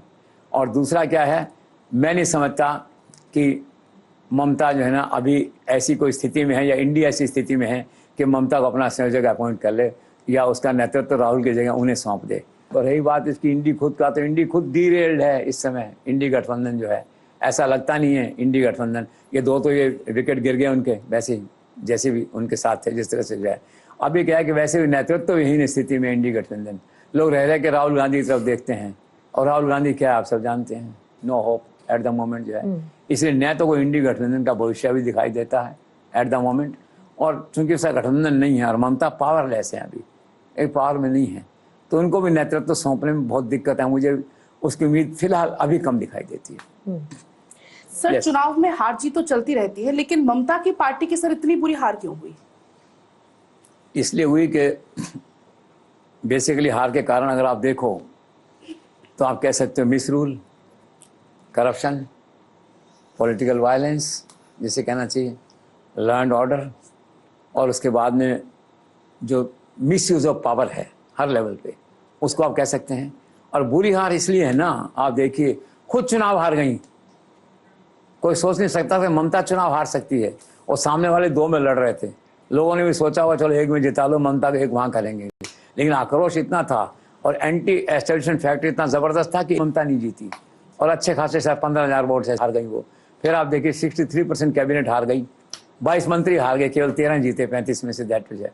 तो इसमें कोई शक नहीं है कि हार बुरी हुई है, लेकिन वही बात है ना, जो व्यक्ति गिरता है फिर गिरने की सीमा नहीं होती, तो ममता उसी का शिकार हुई है। सर मैंने सुना है कि ममता की हार का बहुत बड़ा जो कारण है वो लोअर लेवल का ग्रास रूट करप्शन रहा, आम आदमी जिसकी वजह से परेशान हुआ, इस पर आप क्या कहेंगे? ये आपका कहना सही है कि ग्रास रूट करप्शन, और कभी कभी ऐसा होता है लीडर को मालूम नहीं पड़ता कि नाक के नीचे क्या हो रहा है। ब्रॉडली मालूम होता है, लेकिन किस लेवल पे ग्रास रूट पे करप्शन चला गया है, छोटी छोटी बातों में जिसे कहते हैं, वो पता नहीं चल पाता कई दफ़े। वो एक डिफरेंट इश्यू पता था कि नहीं था, लेकिन ये सच है कि ग्रास रूट करप्शन ऐसा हो गया था, आम आदमी परेशान था। मैं एक शादी में कलकत्ता गया, वहाँ एक आदमी मिला मुझे, तो उसने कहा भी ममता दीदी ये चली जाएंगी तो बहुत अच्छा हो जाएगा। मैंने कहा क्या हुआ अभी? बोले हमारे इलाके में शांति हो जाएगी। मैंने कहा क्या शांति हो जाएगी? बोले मैं मकान का रिपेयर कर रहा था, रंग रोगन कर रहा था, पेंट वेंट कर रहा था, तो टीएमसी का लोकल वर्कर मेरे घर आ गया। वो बोला साहब कितना खर्चा कर रहे हो? मैंने कहा 15 लाख। उनका 10% मैं लूँगा, 1.5 लाख रुपए। तो बोले दिए मैंने। तो इस तरह का जो ग्रास रूट करप्शन था ममता सरकार के पतन में, उसका भी योगदान रहा है। वैसे तो क्या होता है, nothing succeeds like success and there are no reasons for failures, लेकिन चूंकि हम एक बात कर रहे हैं डिस्कशन में, तो उसमें कह सकते हैं कि हाँ, जो ग्रास रूट का करप्शन था ये भी एक पतन का कारण था। सर क्या इन चुनाव में आपको लगता है कि टीएमसी से बेहतर रहा बीजेपी का महिला कार्ड? ऑफ कोर्स, देखो बीजेपी के लोग मास्टरमाइंड लोग हैं, अमित शाह खुद तो हैं, उनके नीचे के लोग भी ट्रेंड हो गए हैं, दैट वे जो है टीम ट्रेंड हो गई है। सीधा क्या क्या वहाँ 1500 मिल रहे थे, 1000 प्लस 500 बढ़ा दिए थे दीदी ने अभी फरवरी में, 1500 मिल रहे थे पर मंथ। इन्होंने सीधा कह दिया 3000 रुपये देंगे, तो लोगों को भरोसा नहीं हुआ कि 3000 देंगे। एक विश्वास पैदा करने के लिए, माहौल पैदा करने के लिए, जिसे कहते हैं ना, नारा था वहाँ पे भ्यो ना विश्वास है, ऐसा नारा चला था। तो मैं से ट्रैवल कर गया वहाँ पे कि ये लोग जबान के धनी हैं, ये कह रहे हैं तो पैसे देंगे। फिर 33% वुमेन रिजर्वेशन का जो नारा था, या जो प्लान है बीजेपी का, 29 से पहले कर लेंगे इसको, वो उसका जो एक आश्वासन को, अट्रैक्शन को जो है, उसको जो है उसने काम किया। तो कुल मिला क्या है कि BJP played their women card better than Mamata. Sir 4 मई की शाम को बीजेपी मुख्यालय पर जो विक्ट्री सेलिब्रेशन मनाया गया, उसमें प्रधानमंत्री मोदी को जो माला पहनाई गई, वो माला उन्होंने खुद ना पहन के नितिन नवीन के गले में डाल दी। इसके क्या मायने हैं? इसके मायने ये है कि उस दिन पहली बार भाजपा के मंदिर में नरेंद्र मोदी ने नितिन की प्राण प्रतिष्ठा करवाई बाकायदा, कि भाई इसे सीरियसली लो, ये पार्टी प्रेसिडेंट है। रिपोर्ट्स ऐसी आ रही थी कि सीनियर लीडरशिप उसको ज़्यादा सीनियर नहीं मानती, कई ऐसी घटनाएं आई, शिकायत भी हुई। नितिन ने खुद भी शिकायत करी, लोग संबोधित कर रहे हैं कि नितिन करके, और वे नितिन जी हैं, अध्यक्ष हैं, तो उनकी प्राण प्रतिष्ठा हुई। दूसरा क्या हुआ, पूरे कैडर के अंदर जो है ना एक मैसेज चला गया कि ही चॉइस ऑफ प्राइम मिनिस्टर। पहले अमित शाह का तो कहती हैं, लेकिन फॉर्मली प्राइम मिनिस्टर ने उसको ओन किया एक तरह से, ही इज़ माई चाइल्ड जिसे कहते हैं, सपोर्ट हिम जो है, इसका मैसेज था एक तरह से। तो वो तो गदगद होगा। तो यही समझ में नहीं आया होगा नितिन जी को कि हो क्या रहा है मेरे जीवन में, ये प्रधानमंत्री पहना रहे हैं। लेकिन लक और डेस्टिनी और वर्कर तो है ही वो, और प्रधानमंत्री में सोचा समझ के कि हमें यंग लीडरशिप को आगे लाना है, इसलिए उसकी प्राण प्रतिष्ठा जरूरी है। अगर हमारा ये प्रयोग फेल हो गया तो फिर यंग लीडरशिप आ ही नहीं पाएगी वहाँ पे जो है ना।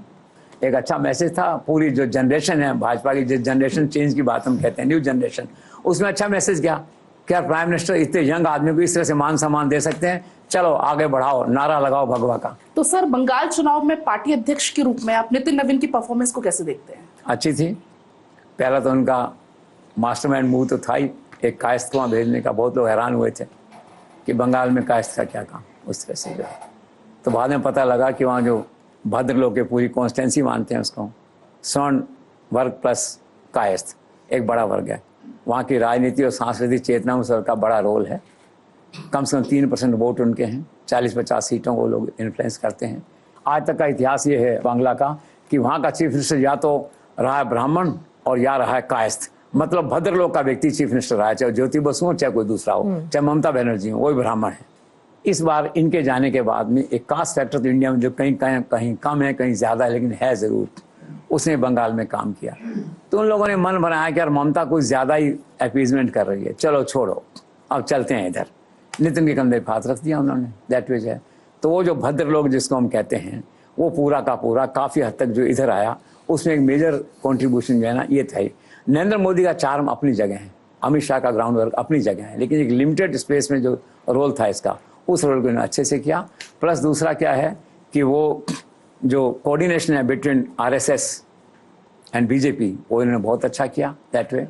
और काफ़ी अच्छा एक इनका जाने आने का और विनम्र भाव जिस तरह से किया, तो आप कह सकते हैं। और वहाँ पे क्या है, जो प्रवासी हैं, बिहार के लोग हैं प्रवासी, बहुत से मजदूर हैं वहाँ पे, आसनसोल में, दुर्गापुर में, सारा, उन सब में इनका अच्छा इम्पैक्ट था।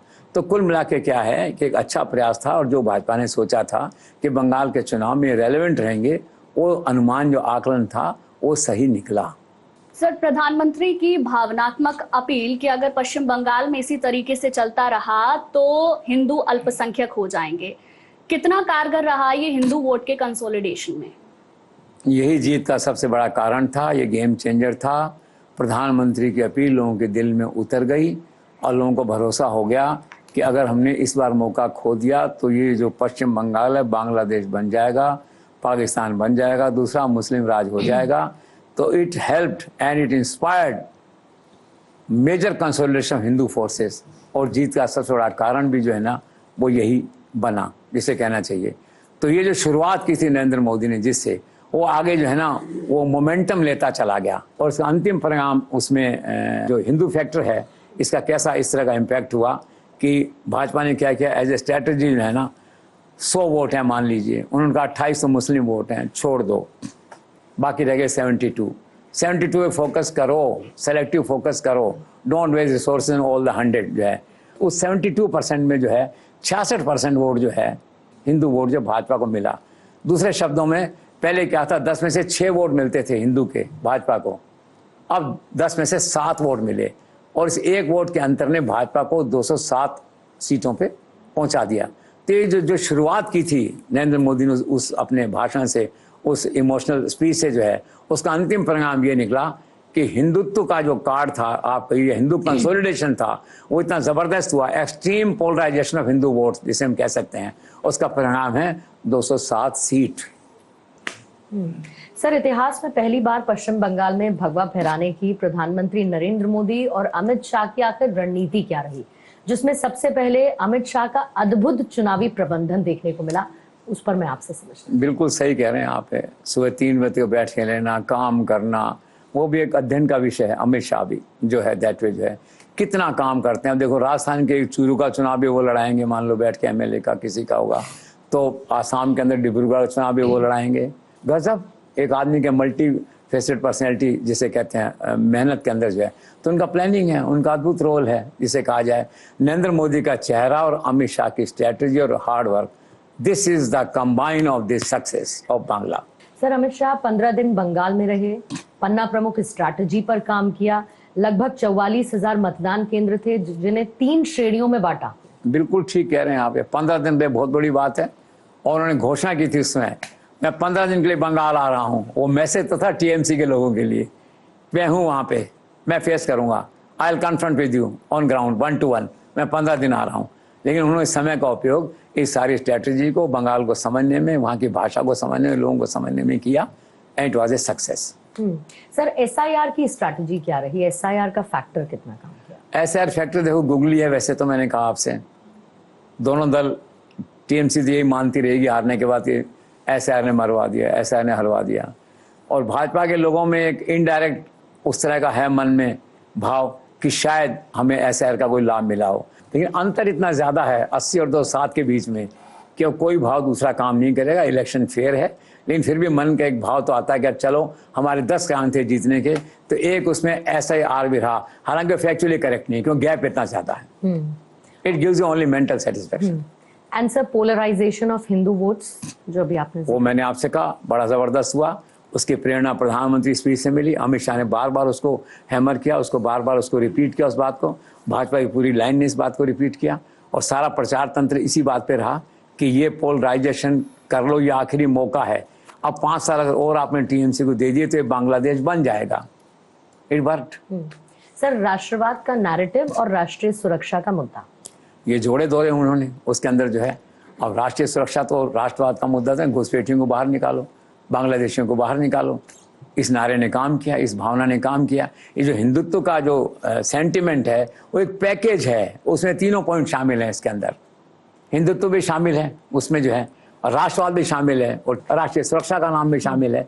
इनका पैकेज मिला के तीनों का पैकेज है, which is equal to Hindutva कहिए, हिंदू कार्ड कहिए, हिंदू कंसोलिडेशन जिसको आप कहिए, and it worked. But sir जय श्री राम की जगह माँ काली का नारा, काबा बनाम माँ काली, टीएमसी के एक सांसद ने कहा कि मुस्लिम इलाकों में कि मेरे दिल में काबा है, मेरी आंखों में है मदीना, बड़ा वायरल हुआ था। अब इसका जवाब दिया काबा वर्सेस माँ काली के मुद्दे को लेकर। उस काबा वायरल ने तो मरवा दिया लोगों को, सामने मौका मिल गया बीजेपी को, उसके मुकाबले में इन्होंने दूसरा वायरल कर दिया, और वायरल करने का जो सिस्टम है, मैकेनिज्म है बीजेपी का बेटर है उस एमपी के बजाय जिसने एमपी ने किया था। तो जो एक माहौल बना, पोलराइजेशन हुआ, उसमें इस नारे ने, इस ये जो गीत बजा आपका, जो भी स्लोगन था ये, इसने भी काम किया। It work in favour of BJP. Sir मतदाताओं के बीच में भय के माहौल को खत्म करना, भरोसे का माहौल पैदा करना, क्योंकि ममता दीदी ये भरोसा खो चुकी थी, ये था क्या फैक्टर? बिल्कुल सही है, नारा था भाजपा का, भोए ना भरोसा, कैंपेन चला बड़ा कि भरोसा करिए, क्यों भरोसा खो चुकी हैं, और भय हटाइए। बेसिक बात ये थी ना कि वहाँ एक बहुत बड़ा फैक्टर था कि भय से लोग वोट देने नहीं जाते थे, ऐसा मानना है लोगों का। सोसाइटी से बाहर नहीं निकलते थे, बाहर लोग खड़े होते थे, ताला लगा होता था, कहीं नहीं जाना, बैठो, और उनके वोट फिर दूसरे लोग डाल देते थे। एक ऐसी थ्योरी, एक फिलोसफी चली आ रही है इसके अंदर, और भाजपा ने इसको एनकैश किया कुल मिला के, जिसमें अमित शाह की वो धमकी भी काम आई कि घर पे बैठे रहना, सड़क पे मत आना, उल्टा लटका दूंगा उसका। तो टोटल जो है पैकेज वो ये है। सर पहले टीएमसी के गुंडों की सार्वजनिक पिटाई, फिर 2.5 लाख सिक्योरिटी फोर्सेस का डिप्लॉयमेंट, आपको लगता है कि इस तरीके से पहले लोगों के मन से डर हटाया और फिर उसके बाद अपना विश्वास जगाया? You are absolutely correct. इलाके में मान लो गली का कोई भी गुंडा है और बड़ी दादागिरी करता आके, पुलिस उसको चौराहे पर ले जाके ठोक दे सबके सामने, दादागिरी तो खत्म है उसकी, और डरना कम हो जाएंगे। तो दिस आल्सो वर्क्ड। हालांकि इसे मानना पड़ेगा कि अजयपाल शर्मा और दूसरे लोगों ने, सेंट्रल फोर्सेस जिसने भी किया, ये ठुकाई करी या बंगाल पुलिस ने करी, बड़ा मर्दा मर्जी काम था। इस वजह से घर से निकालना, उसको ठोकना, चौराहे पे ले जाना, और उसकी जिसे कहते हैं ना मुर्गा बना देना, वो बना देना, कर देना, उसका अधिकार खत्म कर देना। तो ये सब बातें हुई। लेकिन कभी कभी क्या होता है, लॉ एंड ऑर्डर में मैसेज देने के लिए, ये पुलिस का 18वीं शताब्दी का तरीका है, आज का नया नहीं है ये, तो थोड़ा बहुत वहां भी यूज हुआ होगा। पर सर इसी संदर्भ में ये सिंघम और पुष्पा का मामला क्या है? अब इसका तो ऐसा है ना, फिल्में लोकप्रिय बना देती हैं व्यक्तियों को, जो है वो अजयपाल शर्मा जो आए हैं वो 2011 बैच के हैं, ज़्यादा सर्विस नहीं हुई मेरे ख्याल से, 15 साल की सर्विस हुई है। लेकिन कोई कोई अफसर ऐसे होते हैं जांबाज, कफन बांध के चलते हैं, जिसे कहते हैं कि ये एनकाउंटर स्पेशलिस्ट है। तो अमित शाह की निगाह में आगे होंगे, कहीं यूपी में जाते आते कहीं दिख गए होंगे, अच्छा अफसर है भाई, इसको लगाओ, ये ठीक करेगा लोगों को। तो जहांगीर के इलाके में वो सबसे ज़्यादा दुर्दांत व्यक्ति माना जाता था टीएमसी में, उसको वहाँ लगा दिया, वो वायरल कर दिया उसको, उस बात को, तो लोगों को भरोसा हो गया कि ये है। और वो सामने वाला था, उसने पलट के कहा, उसने कहा कि यूपी नहीं बंगाल है ये जो है, और ये लड़ाई फिल्मी स्टाइल में, ये लड़ाई तुमने शुरू की, खत्म मैं करूंगा इसको, फिल्मी डायलॉग, तो दोनों पॉपुलर हो गए दैट वे जो है। फिर अल्टीमेटली घर से भाग गया वो, कहते हैं, और फिर चुनाव ही स्थगित हो गया उसी कॉन्स्टिट्यूंसी का, घूम फिर के जो भी हुआ। तो उसने कहा कि मैं पुष्पा हूँ, तुम सिंघम हो तो क्या है। ऐसे ही रोचक लड़ाइयाँ, ग्राउंड की बातें सारी जो है। लेकिन कुल मिला के ये है कि मतलब दिल्ली के आशीर्वाद से कहो या अमित शाह की सपोर्ट से जो है, जो पुलिस अफसर थे उनका खोया हुआ आत्मविश्वास, पॉलिटिशियन के सामने जो विश्वास खत्म हो जाता है वो रिवाइव हुआ, और पुलिस अफसर ने अपनी ताकत, अपनी शक्तियों को पहचाना और सरेआम जो है एंटी सोशल एलिमेंट्स को हैंडल करने के लिए अपने अधिकारों का उपयोग किया। अजय पाल शर्मा, उन्होंने इतना अच्छा काम किया और केंद्र को इतना अच्छा लगा उनकी परफॉर्मेंस जो है। तो ऐसा मैंने सुना है कि उन्हें 5 साल के लिए बंगाल कैडर में प्रतिनियुक्ति पे, डेपुटेशन पे भेजा जा सकता है। तो let's C, it may be good experiment. Sir, एक और फैक्टर रहा कि लोग बिना किसी डर के इस बार वोट देने के लिए निकले। सच है, ये सब बातों का जो टोटल आउटकम क्या था वो यही तो था ना, भरोसा हो गया लोगों को, भय कम हुआ तो लोग चले गए, ऐसा माना जाता है कि लोग गए इसी तरह से जो है। सर, एक और इम्पोर्टेंट फैक्टर जो स्ट्रैटेजी में नजर आया वो एक तो आरएसएस के रोल को लेकर, और 1,75,000 बैठकें, कैसे देखते हैं? जबरदस्त है। आरएसएस का रोल हर बार होता है, लेकिन इस बार आरएसएस का रोल प्लस नरेंद्र मोदी का चेहरा प्लस अमित शाह का ग्राउंड वर्क, ये तीनों मिलकर एक जबरदस्त कॉम्बिनेशन वहां पे बना। 3,000 शाखाएं हैं बंगाल के अंदर, हर शाखा पे काम हुआ। मैंने सुना कि आरएसएस के वर्कर्स ने, बीजेपी के वर्कर्स ने जो है 1,75,000 मोहल्ला बैठकें करी, उनका परिणाम किया। तो आरएसएस तो ग्रास रूट पे है ही, देखिए आप उसको माने नहीं माने। तो अब की बार क्या हुआ कि RSS totally extended their support to BJP. कभी कभी ऐसा होता था कि आरएसएस सपोर्ट कर रहा है कि नहीं कर रहा है, इस बार wholeheartedly RSS supported BJP. इसलिए मैंने कहा ये एक पैकेज बना इस तरह का, नरेंद्र मोदी, अमित शाह, आरएसएस लीडरशिप, आप मोहन भागवत कह सकते हैं, that at the top level जो है, it has given rich dividends. Sir, Bhupendra Yadav सहित उत्तर भारत से गए किसी भी नेता को चुनाव प्रचार या प्रेस कॉन्फ्रेंस करने की इजाजत नहीं थी, इसे आप कैसे देखते हैं और क्या वजह थी इसके पीछे की? ये स्ट्रैटेजी थी। पिछली बार कैलाश विजयवर्गीय गए थे वहाँ पे, कुछ लोगों ने कहा साहब हिंदी बोलने वाले की जगह बंगाली बोलने वाला होना चाहिए, अब बंगाली बोलने वाले यहाँ आउटसाइड बंगाल तो है नहीं लोग इस तरह के। तो ये कहा गया कि ये लोग जाएंगे लेकिन ये वहाँ जाके अपना हिंदी चेहरा नहीं दिखाएंगे एक तरह से जो है। इसलिए इनसे कहा गया कि नो प्रेस कॉन्फ्रेंस, नो भाषण, कमरे में रहिए, स्ट्रैटेजी बनाइए, फील्ड में जाइए, 1 to 1 किसी आदमी से मिलिए, तो ग्रीवेंसेस है वो देखिए, कोऑर्डिनेशन का काम करिए वहाँ जाके, आरएसएस और बीजेपी की मशीनरी ठीक से काम करिए, इसको देखिए जाकर, भाषण नहीं देना, प्रेस कॉन्फ्रेंस नहीं करना। और ये निर्देश इसलिए चलते हैं कि पार्टी है, यहाँ हाई कमांड है, उसकी चलती है रुतबा। एक बार अमित शाह ने कह दिया नहीं करना, फिर नहीं करना है। और जो मीडिया का शौक होता है कई लोगों को, किसी नेता ने कोई मीडिया से कोई भाषण नहीं दिया, कोई प्रेस कॉन्फ्रेंस नहीं करी, कोई भाषण जाके पब्लिक के बीच में नहीं दिया वहाँ जाकर के, एंड दे कंप्लाइड विद। और उनका ऐसा ही बीजेपी के स्ट्रैटेजी से चाहते थे कि ये मैसेज बिल्कुल नहीं जाए कि हिंदी वाले लोग आगे डोमिनेट कर रहे हैं, वो किया उन्होंने। तो सर, क्या इसी कड़ी में था कि बंगाल में पूरे चुनाव प्रचार के दौरान जितने भी बैनर, पोस्टर्स लगे या होर्डिंग्स लगे, वो सब कुछ बंगाली भाषा में थे? तो इसके पीछे की रणनीति क्या थी, और क्या प्रधानमंत्री नरेंद्र मोदी ने भी कोई बंगाली भाषा में भाषण दिया था? नीति बिल्कुल सही थी, जैसे मैंने आपसे कहा ना कि हिंदी का प्रभुत्व नहीं दिखे बांग्ला के अंदर। वहाँ पे पिछले साल जो पिछले चुनाव में जो छपे थे वो हिंदी भी था ट्रांसलेशन और बांग्ला भी था। इस बार का no, only Bangla will work, और बांग्ला किया उन्होंने। रही बात प्रधानमंत्री जी की, तो प्रधानमंत्री अपना भाषण देते थे तो आजकल कई सभाओं में देखा मैंने कि पहला सेंटेंस है ना बांग्ला का बोलते थे उसके अंदर, एक लोकल कनेक्ट करने के लिए, दैट वे जो है। आप देखिए इस बार जो है ना कि जो व्यक्ति बंगाली हिंदी वाले किसी व्यक्ति को भाषण जो करने का मौका नहीं दिया, तो उसमें एक अपवाद हुआ उसके अंदर जो है ना, ये मौका अपवाद हुआ। एक तो खुद प्रधानमंत्री जी का अपवाद था, दूसरा अमित शाह अपवाद है, तीसरा नितिन का अपवाद है, और एक का दुक्का कोई लोग गए होंगे करने के लिए। और बाकी देखिए वहाँ स्मृति ईरानी पहुंची वहाँ पे, तो लोगों ने कहा कि ये क्यों आई हैं, तो फिर पता लगा उन्होंने बहुत फ्लुएंटली बंगाली में भाषण दिया, लोग हैरान हुए। तब पता लगा उनके मैटरनिटी साइड जो बंगाल से थी, तो गई हैं ऑल इन वन। तो उनका भी वहाँ पे जो एक्सेप्शन था बंगाली में भाषण देने का उन्होंने किया, और वो काफी इम्प्रेसिव था। सर, साथ ही इस स्ट्रैटेजी में ममता बनर्जी की 15 साल के एंटी इनकम्बेंसी फैक्टर का रोल आप कैसे देखते हैं? इम्पोर्टेंट है, बिल्कुल था। वही मैंने आपसे कहा ना, मिस रूल और पॉलिटिकल मर्डर, ये सारा वही मतलब एंटी एस्टेब्लिशमेंट फैक्टर वो था।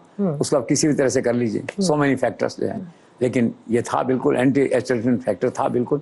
जैसे आसाम में था तो प्रो एस्टेब्लिशमेंट फैक्टर था, यहाँ पे एंटी था। एंटी होने के वही कारण से सारे मिस रूल है आपका, पॉलिटिकल मर्डर्स हैं, करप्शन है, ग्रास रूट करप्शन है, और दूसरी कार्रवाइयां हैं, ये सब बातें थी।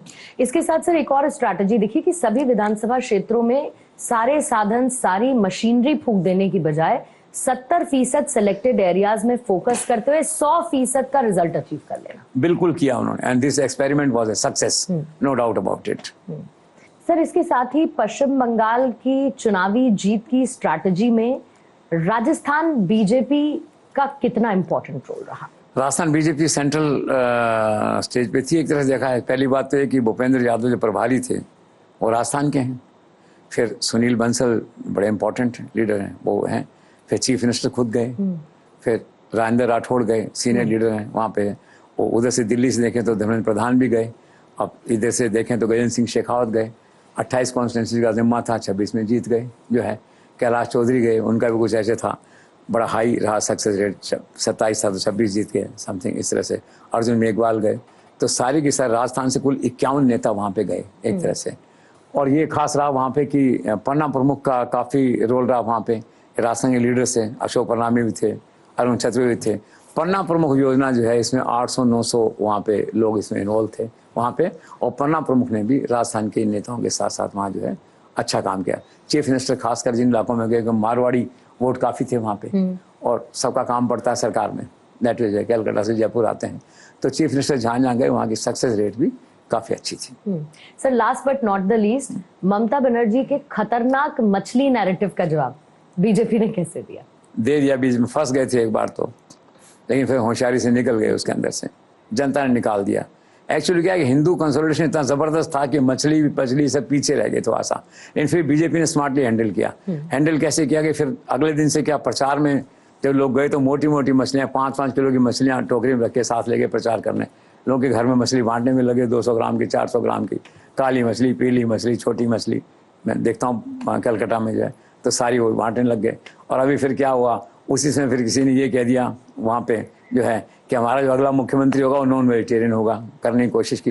फिर अनुराग ठाकुर को भेजा, वो तो ठाकुर हैं, राजपूत हैं, उनको तो एक अच्छा अवसर था बढ़िया मछली खाने का जो है, तो गए वहाँ पे, सबके सामने मछली खाई, उसका वीडियो बनाया, उसको वायरल किया जो है, और एक भरोसा कर लोगों को, हाँ यार बीजेपी के लोग भी मछली खाते हैं। और वो आसाम के चीफ मिनिस्टर आए, उन्होंने कहा मैं ममता से ज़्यादा मछली खा सकता हूँ, मांस खा सकता हूँ, ये खा सकता हूँ। तो कुल मिला के सब बातें चली, वायरल हुआ क्या सारा जो है। लेकिन ये क्या हुआ कि बाद में नरेंद्र मोदी की सभाओं से और इससे जो है ना हिंदू कंसोलिडेशन इतना ज़्यादा हो गया कि मछली वछली सब पीछे रह गए। But BJP smartly handle this factor which would have proved very dangerous. Sir मैंने सुना है कि बंगाल में मानवीय आधार पर बीजेपी वालों ने जो गरीब लोगों की मदद की, उससे सर कहीं ना कहीं बीजेपी के पक्ष में एक अच्छा माहौल बना, तो कोई ऐसा किस्सा आप बता सकते हैं? हाँ, मैंने पढ़ा एक जगह, एक बीजेपी लीडर जो है बंगाल में अपनी घूमते हुए प्रचार के दौरान मैन टू मैन कनेक्ट, वो पहुंचा है घर के अंदर जो है, वहाँ 2 स्त्रियाँ थी, एक सास थी एक बहू थी। सास मिलने आई पहले, हाँ भाई कैसे क्या काम है, तो एक साड़ी पहन के आई, चली गई। उस व्यक्ति ने कहा दूसरा कौन है वोट घर में, उनका बहू है, तो मिलवाओ। तो अंदर गई, बहू आई, 10 मिनट बाद वही धोती पहन के वो बहू आ गई। तो देखकर बहुत हैरान हुआ कि इस घर में कुल एक ही साड़ी या वो धोती है।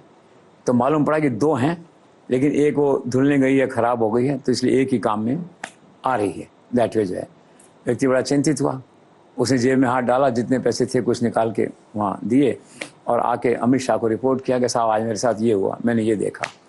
तो अमित शाह भावुक व्यक्ति हैं, तो उन्होंने कहा नहीं भाई ऐसे लोगों की लिस्ट बनाओ, चुनाव और नो चुनाव हमें थोड़ी इनकी मदद करनी चाहिए। लिस्ट बनी और फिर ऐसे कुछ लोगों को मदद हुआ। तो भाजपा का ये जो सेंटिमेंट है ना, ह्यूमन ओरिएंटेड, ये बहुत डीप रूटेड काम करता है। सर बीजेपी ने घरों में जाकर बर्तन मांजने वाली एक महिला को जिताकर जो वुमेन एम्पावरमेंट का संदेश दिया है, उसको आप कैसे देखते हैं? अच्छा प्रयास है, देखिए उसी दिशा में वुमेन को, गरीब को आगे बढ़ाने का प्रयास है। एक औरत थी वहाँ पे 2021 में उसको चुनाव लड़ाया, वो घरों में बर्तन मांजने जाती थी, 2,500 रुपये कुल मिलते थे, परिवार को पालती थी। भाजपा ने कहा नहीं इसको आगे लाएंगे, बेचारी हार गई फर्स्ट बार, अब प्यार कहा नहीं इसको फिर आगे लाएंगे, इस बार जीत गई। वहाँ पे जो है अभी भी जाती है बर्तन मांजने करने, सत्ता का नशा उस पर सवार नहीं हुआ इस तरह से, दैट वे जो है। तो एक अच्छा मैसेज आता है इन सारी घटनाओं से, आप देखिए। और रेप विक्टिम थी, उसकी मदर को टिकट दिया, वो जीती, अच्छा मैसेज गया। तो ह्यूमैनिटेरियन अप्रोच जो पहले आरएसएस की हुआ करती थी, वो अब क्या है, बीजेपी ने भी उसको एक्वायर कर लिया उसके साथ साथ। तो now it's a deadly combination human approach engineered by BJP and RSS. Sir, साल 2016 से लेकर 2026 ये पूरा एक दशक आप बंगाल में भारतीय जनता पार्टी के राइज को कैसे देखते हैं? Rise and rise, unprecedented rise. 2016 में 3 सीट, 2021 में 77 सीट, 2026 में 207 सीट। इमेजिन, संसार के किसी पॉलिटिकल पार्टी का शायद ऐसा राइज नहीं देखने को मिला होगा। गजब। The entire credit goes again to the leadership of Modi and the strategy of Amit Shah and all other people and of course JP Nadda, जो इतने साल तक अध्यक्ष रहे, इसमें जो उनका कंट्रीब्यूशन रहा। अभी चूंकि आज वो नहीं है, आज वो क्या है कि इनफॉर्मल हैं। अब पिछले दिनों ही मैंने कहा था आपसे कि नए अध्यक्ष को कहा गया है कुछ समय तक उनके मार्गदर्शन में, उनके सलाह मशवरे से ही काम करें, दैट वे जो है। लेकिन जेपी नड्डा भी एक स्टॉलवर्ट हैं इस सारे प्रोसेस के अंदर जो है। ये जो आया है 3 से बढ़ के पिछले 10 सालों में, 6 साल का कार्यकाल तो उन्हीं का था, दैट वे जो है। ही also deserves a vote of appreciation by the BJP leadership.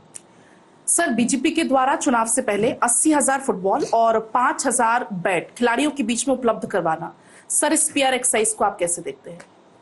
Exercise है, मास्टरमाइंड एक्सरसाइज है। ग्रास रूट में कैसे पहुंचा जाता है धीरे धीरे, उसका एक ये प्रयास है।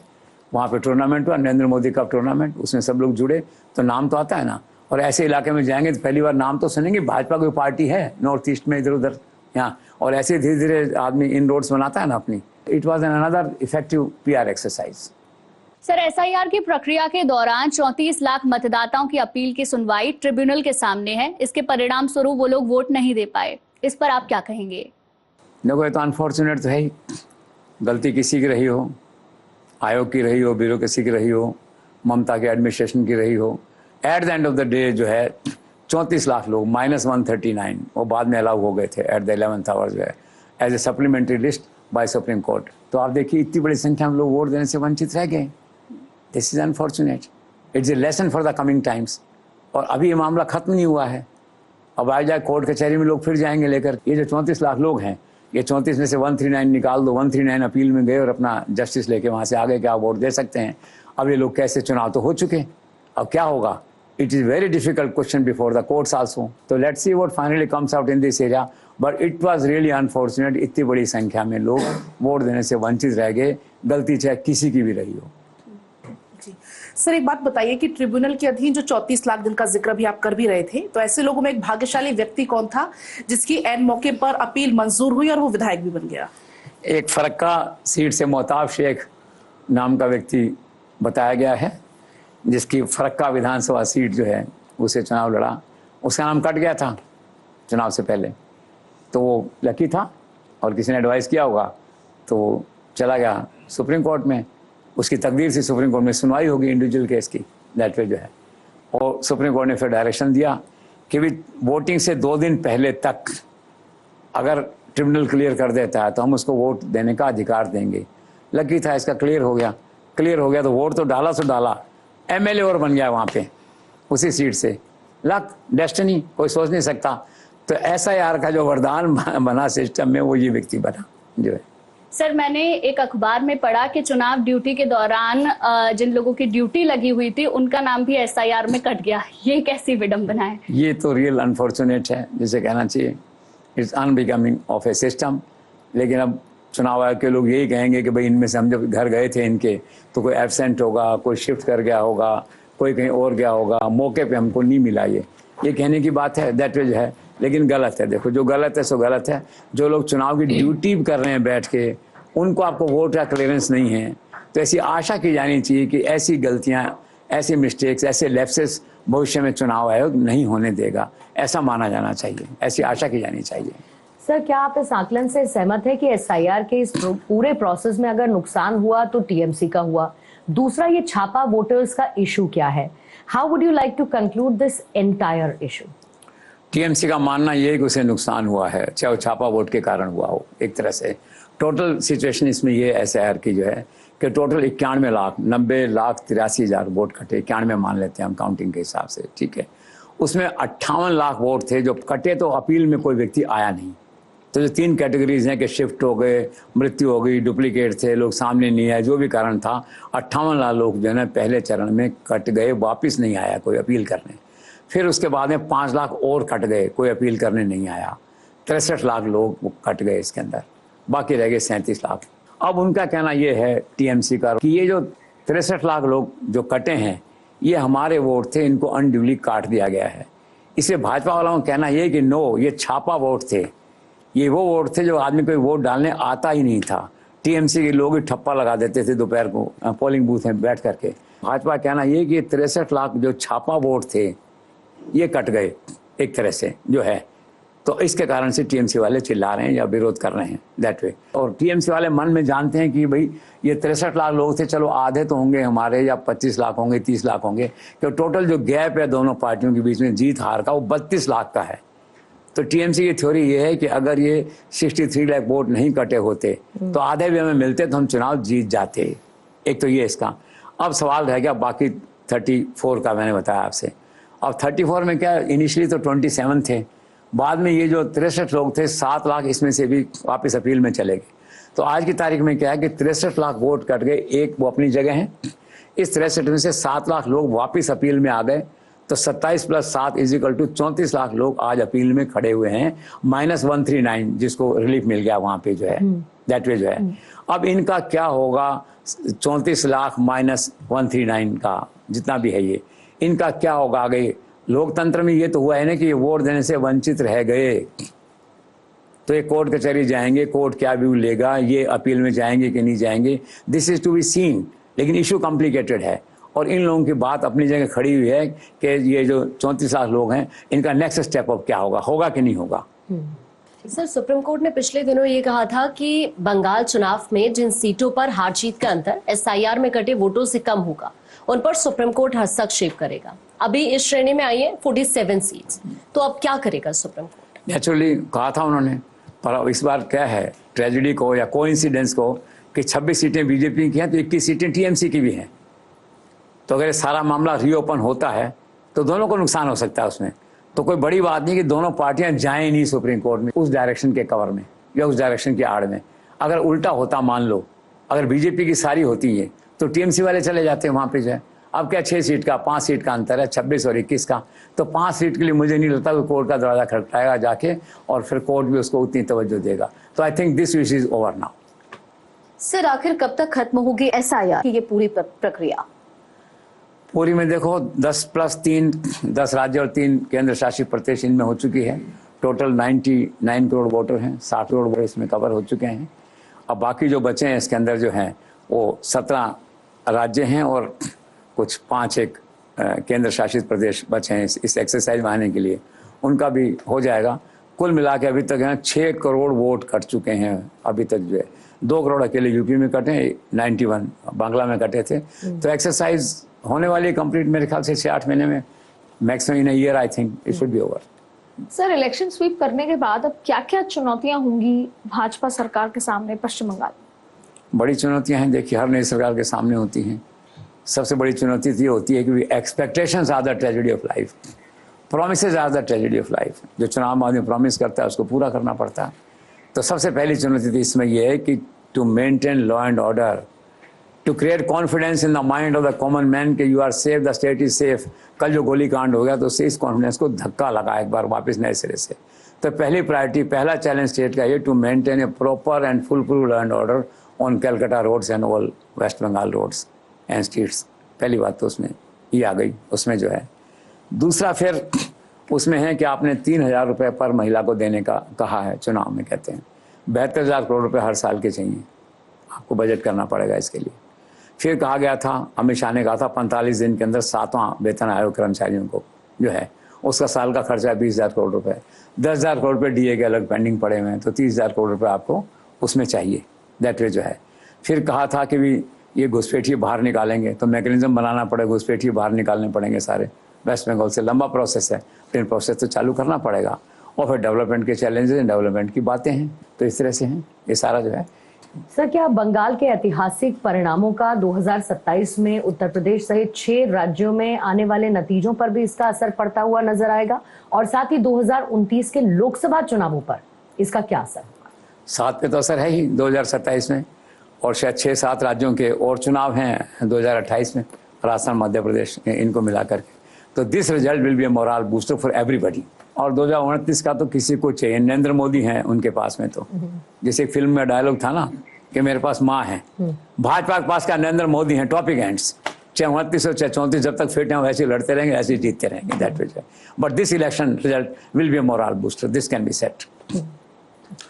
सर, राजनीतिक प्रेक्षकों का मानना है कि पश्चिम बंगाल में नई सरकार के आने के बाद ममता सरकार में हुए भ्रष्टाचार, सिंडिकेट की अवैध वसूली हो या फिर महिला बलात्कार जैसे जो मामले थे उनकी पुरानी फाइलों को खोलकर फिर से सीबीआई, ईडी या पुलिस में एफआईआर हो सकती है। निश्चित तौर पे, apart from individual cases, individual FIRs, I think there will be proper inquiry commission जिसे कहते हैं, and that may be announced in a couple of days. It looks like that. Sir, Bengal चुनाव की इस पूरी कहानी में आप चुनाव आयोग की भूमिका का मूल्यांकन कैसे करेंगे? देखो, इन द रियल सेंस जिसे कहना चाहिए, they have done a good job in the entire democratic process. Election commission emerge as the winner by providing proactive logistic support to the entire machinery, and a word of appreciation for their courage and conviction in spite of all political assaults on them, political attacks on them. अब वो दूसरा पक्ष क्या कह रहा है, वो कह रहा है चुनाव आयोग सरकार का मोहरा है, वो अपनी जगह है। लेकिन यहाँ तक चुनाव आयोग की परफॉर्मेंस का सवाल है, एडमिनिस्ट्रेटिव परफॉर्मेंस का जो सवाल है, it was super. And I think on the next 26 January republic day, chief election commissioner may be rewarded with Padma Bhushan और समथिंग, ऐसा लगता है। सर, आपको लगता है जो पिछले दिनों खासतौर पे 16, 17, 18 तारीख को, अप्रैल को जो हुआ महिला आरक्षण बिल के अंदर जो संशोधन लाया गया और वो पारित नहीं हो पाया, तो नरेंद्र मोदी ने विपक्ष को इसका जिम्मेदार ठहराया, इसका कोई लाभ भारतीय जनता पार्टी को इन चुनाव में मिला है? बिल्कुल मिला है, हिडन लाभ मिला। मैंने कहा ना, बंगाल में तो अकेला हिंदुत्व ऐसा था, पोलराइजेशन, ये सब साइड फैक्टर थे, लेकिन था फैक्टर जी। खुद नरेंद्र मोदी ने कहा है कि देखा, ये चुनाव परिणाम से बात स्पष्ट है कि अपोजिशन को वुमेन फोर्स ने पनिश कर दिया है। So this is all. तो माना जाना चाहिए कि इसका इम्पैक्ट हुआ है। चेतावनी थी नरेंद्र मोदी की कि आपको इसकी कीमत चुकानी पड़ेगी। That I think it appears that it has taken place. Sir, चुनाव में ओवैसी और हुमायूं कबीर की पार्टी मुस्लिम वोटों को आकर्षित करने में आखिर विफल क्यों रही? हुमायूं कबीर जो है, इसको तो कोई घाटा नहीं हुआ। देखिए, 182 सीट पे लड़ा, शायद 294 में से 2 सीट पे खुद लड़ा, खुद दोनों सीट पे जीत गया। ही is A hero in A limited way, he is not A loser. Loser is Owaisi. 12 seat पे लड़ा, एक भी नहीं आया। द कंपनी की, इसी कंपनी में आ गए थे, फिर वो टेप का झगड़ा हुआ और वीडियो का झगड़ा हुआ, उसने गठबंधन तोड़ लिया, तो ओवैसी की पार्टी डूब गई वहाँ पे, उसको कोई बेनिफिट नहीं मिला। That way. Sir, Paschim Bengal में बीजेपी की सरकार आने के बाद क्या भी निर्माणाधीन रहेगा बाबरी मस्जिद को बनाने का हुमायूं कबीर का project? There is no chance of any Babri Masjid coming up in waste Bengal now. Home minister ने खुद ने कहा था no chance of this. Yogi ने भी यही कहा है कि क़यामत तक जो है यहाँ नहीं बनेगी, कोई नहीं बनेगी। दूसरे ने कहा है, हुमायूं कबीर ने, कि बनेगी, ज़रूर बनेगी यहाँ पे, और ये यूपी नहीं है, ये बंगाल है, और योगी जी बोलते हैं तो उनको बोलने दीजिए। But at the end of the day, I am convinced no Babri Masjid is likely to come up in Bengal at least for another 5 years. Sir, कुछ कहेंगे आप दुर्गा मंदिर और जगन्नाथ मंदिर प्रोजेक्ट के बारे में? दुर्गा मंदिर एक वरदान साबित हुआ है। देखिए, इनके आने के बाद में वहाँ की लोकल एमएलए ने वर्षों से प्रोजेक्ट बंद पड़ा था, उस मंदिर को खुलवा दिया है।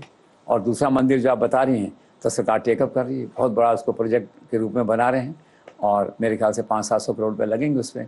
It will be one more great मंदिर, लाइक राम मंदिर टाइप, एक बड़ा मंदिर जो है ना, भगवान राम मंदिर का जैसे बना है उस तरह का बड़ा मंदिर, उसके रूप में इसको कन्वर्ट करेंगे। सर, क्या पश्चिम बंगाल में भाजपा की सरकार आने के बाद मुहर्रम की तुलना में दुर्गा पूजा से जुड़े प्रशासनिक प्रबंधों को ज्यादा प्राथमिकता दी जाएगी? ऑफ कोर्स, अब कोई कंफ्यूजन नहीं होगा एडमिनिस्ट्रेशन, पुलिस के माइंड में, which is the priority, which is not a priority. अब कोई बात आएगी तो Durga Puja arrangements will be given a priority over Muharram and all that. समय की बात है, दैट विच है। और मुहर्रम वाले लोग भी कोई ज़्यादा जिद नहीं करेंगे। माहौल देख के सब लोग समझते हैं, हालात देख के सब समझते हैं। पहले एक चीफ मिनिस्टर थी जो स्लाइटली प्रो मुस्लिम को है, मतलब मुस्लिम को ज़्यादा सपोर्ट करती थी एक तरह से जो है। अब जो रूल है ये उस तरह का फेवरेबल नहीं है उनके लिए, उस तरह से it's an merit only, that way जो है। तो I don't think Muharram will get any precedence over Durga Puja celebrations in waste Bengal. Sir, क्या गुजरात और कुछ बीजेपी शासित राज्यों की तरह पश्चिम बंगाल के प्रशासन का भी रिमोट कंट्रोल दिल्ली के हाथ में होगा? देखो रिमोट कंट्रोल तो नहीं होता, हर जगह चीफ मिनिस्टर हैं वो हैं, लेकिन एक कनेक्टिविटी रहती है पीएमओ की, सुपरविजन रहता है ताकि जो सेंट्रल स्पॉन्सर्ड स्कीम्स हैं राज्यों में वो ठीक से चलती हैं कि नहीं चलती हैं, और कोई मेजर कोई डिसरप्शन है वहाँ पे, करप्शन के कंप्लेंट्स हैं, कुछ और सरकार का फेलियर है, डिलीवरी में फेलियर है, तो पीएमओ थोड़ा बहुत उसको प्राइम मिनिस्टर के लेवल पे उसको मॉनिटर करते हैं, home minister law and order को देखते हैं। बाकी ऐसा नहीं कह सकते कोई रिमोट कंट्रोल है। All the BJP chief ministers are almost by and large free, they have free hand in their day to day operations, likewise Bengal also. तो ऐसा कुछ नहीं है। दिल्ली से कुछ एक अच्छे अफसर जा सकते हैं वहाँ पे, जैसे जाते हैं, जैसे अजय पाल को वहाँ भेज दिया है। ऐसे हो सकता है चीफ सेक्रेटरी डीजीपी लगेंगे तो सेंटर का थोड़ा बहुत सेव हो सकता है, क्योंकि वहाँ क्या है ना, bigger interest are at stake in waste Bengal. It is not like any other state, Haryana और any other Chhattisgarh, it's a Bengal जहाँ स्टेक हैं पार्टी के, तो थोड़ा सा मॉनिटरिंग दिल्ली से होगा, बाकी रिमोट कंट्रोल जैसी कोई बात नहीं है। सर, इन चुनावों में ओपिनियन पोल्स और एग्जिट पोल की परफॉर्मेंस कैसी रही? अच्छी थी इन वे। ओपिनियन पोल तो पिटे, क्योंकि ज़्यादातर ने उसमें ममता के लिए कह दिया था कि शी इज़ कमिंग अप, और ये एग्जिट पोल थे इसमें तो ऑलमोस्ट आई थिंक ऑलमोस्ट 100% सबने इसी बीजेपी का प्रोडक्शन कहा था कि बीजेपी आ रही है इसमें जो है। हालांकि सारे एग्जिट पोल का जो हीरो है वो चाणक्य टुडे रहा, वीके बजाज हैं जिसके जो है, उन्होंने कहा कि 192 पे हम आएंगे। तो किसी ने कल्पना नहीं की थी 192, बीजेपी खुद नहीं सोचती थी 192। बीजेपी के एक दो लोगों ने फ़ोन कर उसको कहा भी होगा भी ये क्या कर रहे हो, 192 कैसे, हम 170 मान रहे हैं, 175 मान रहे हैं, 192 कैसे आगे, 207 सीट। तो he prove to be a man of the match of these exit polls. Sir, क्या आपको भी लगता है कि बंगाल चुनाव के बाद क्षेत्रीय राजनीतिक दलों के पतन की प्रक्रिया और तेज हो गई है? हाँ, वो तो पहले से है इन प्रोसेस, और तेज हो जाएगी। आप देखिए बंगाल से तो टीएमसी बहुत बड़ा रीजनल पार्टी थी, डाउन है, देखा आपने। उड़ीसा में पहले डाउन है, बीएसपी वहाँ डाउन है, यूपी में मतलब डिक्लाइन है, दैट वे आप देखते हैं। और कोई दूसरी रीजनल पार्टी उधर जो महाराष्ट्र में है वो भी डिक्लाइन की तरफ है, अजीत कुमार एंड ऑल जो है। तो जितनी रीजनल पार्टी इधर उधर हैं वो सब डिक्लाइन पे हैं। अल्टीमेटली रीजनल पार्टी वहीं सर्वाइव करेगी जहां भाजपा को उनकी ज़रूरत होगी सरकार बनाने के लिए या कुछ बैलेंसिंग के लिए। बाकी एब्सोल्युटली राइट कि in the coming days this Bengal election has further triggered the process of decline of regional parties in the country. Sir, Paschim Bengal के बड़े अखबार टेलीग्राफ ने नतीजों के अगले दिन यानी 5 मई को पहला पृष्ठ भगवा कर दिया, तो इस एक्सपेरिमेंट को आप कैसे देखते हैं? देखो, वैसे उन्होंने अकेले नहीं किया, लंदन और वहाँ के न्यूयॉर्क के अखबारों में जो खबर इस ढंग से छपी तो कलर उन्होंने भगवा टाइप दिया उसका, लेकिन इस अखबार ने तो भगवा किया ही। तो कुछ लोगों ने ऐसा माना कि शायद एडिटोरियल पॉलिसी है जो ममता के प्रति सहानुभूति रखती थी। वैसे अखबार की रेपुटेशन एक इंडिपेंडेंट और फेयर अखबार की है, लेकिन फिर भी ऐसा माना जाता था कलकत्ता में स्लाइटली प्रो ममता जो है, तो वो अखबार जो है ना थोड़ा सा उसने शिफ्ट ले रहा है।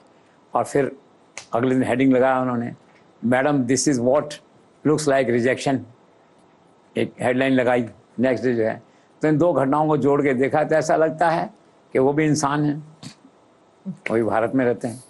तो ऐसा होगा कि चलो थोड़ा सा देखते हैं इसको।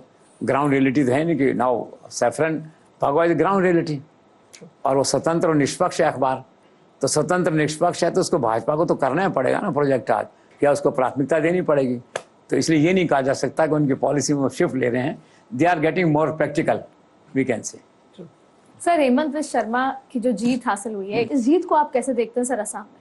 वो तो हीरो है, लकी है। देखिए कांग्रेस से बीजेपी में आए, लेकिन लगता 50 साल से वो तो बीजेपी में ही काम कर रहे हैं।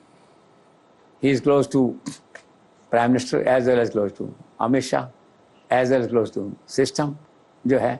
असम में देखिए एनडीए 102, उसमें अकेले भाजपा के 82 सीट्स हैं। Entire credit goes to the chief minister at the local level. Of course because of the popularity of the prime minister, उनकी जो स्पीचेस थी वहाँ पे, चाय बागान का नैरेटिव था, प्लस अमित शाह का जो ग्राउंड वर्क था, लेकिन निश्चित तौर पे 102 में अकेले चीफ मिनिस्टर का 82 सीट्स लाना इस तरह से ये उनकी एक उपलब्धि माना जा रहा है दैट वे। और काम वो अच्छा करते हैं, उनके दो ही एजेंडा हैं, एक तो हिंदुत्व और एक डेवलपमेंट। डेवलपमेंट भी बहुत करते हैं, वो डेवलपमेंट किया उन्होंने, तो उनका तो काम बिल्कुल परफेक्ट है इस समय।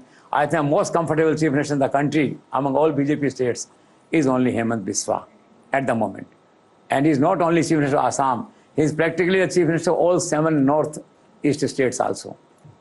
तो बिल्कुल चिल है अभी। सर, चुनाव के दौरान कांग्रेस के नेता पवन खेड़ा ने हेमंता शर्मा की पत्नी पर 3 पासपोर्ट रखने का आरोप लगाया। उसके बाद सुप्रीम कोर्ट से उन्हें जमानत मिल गई। इस पूरे घटनाक्रम को आप कैसे देखते हैं?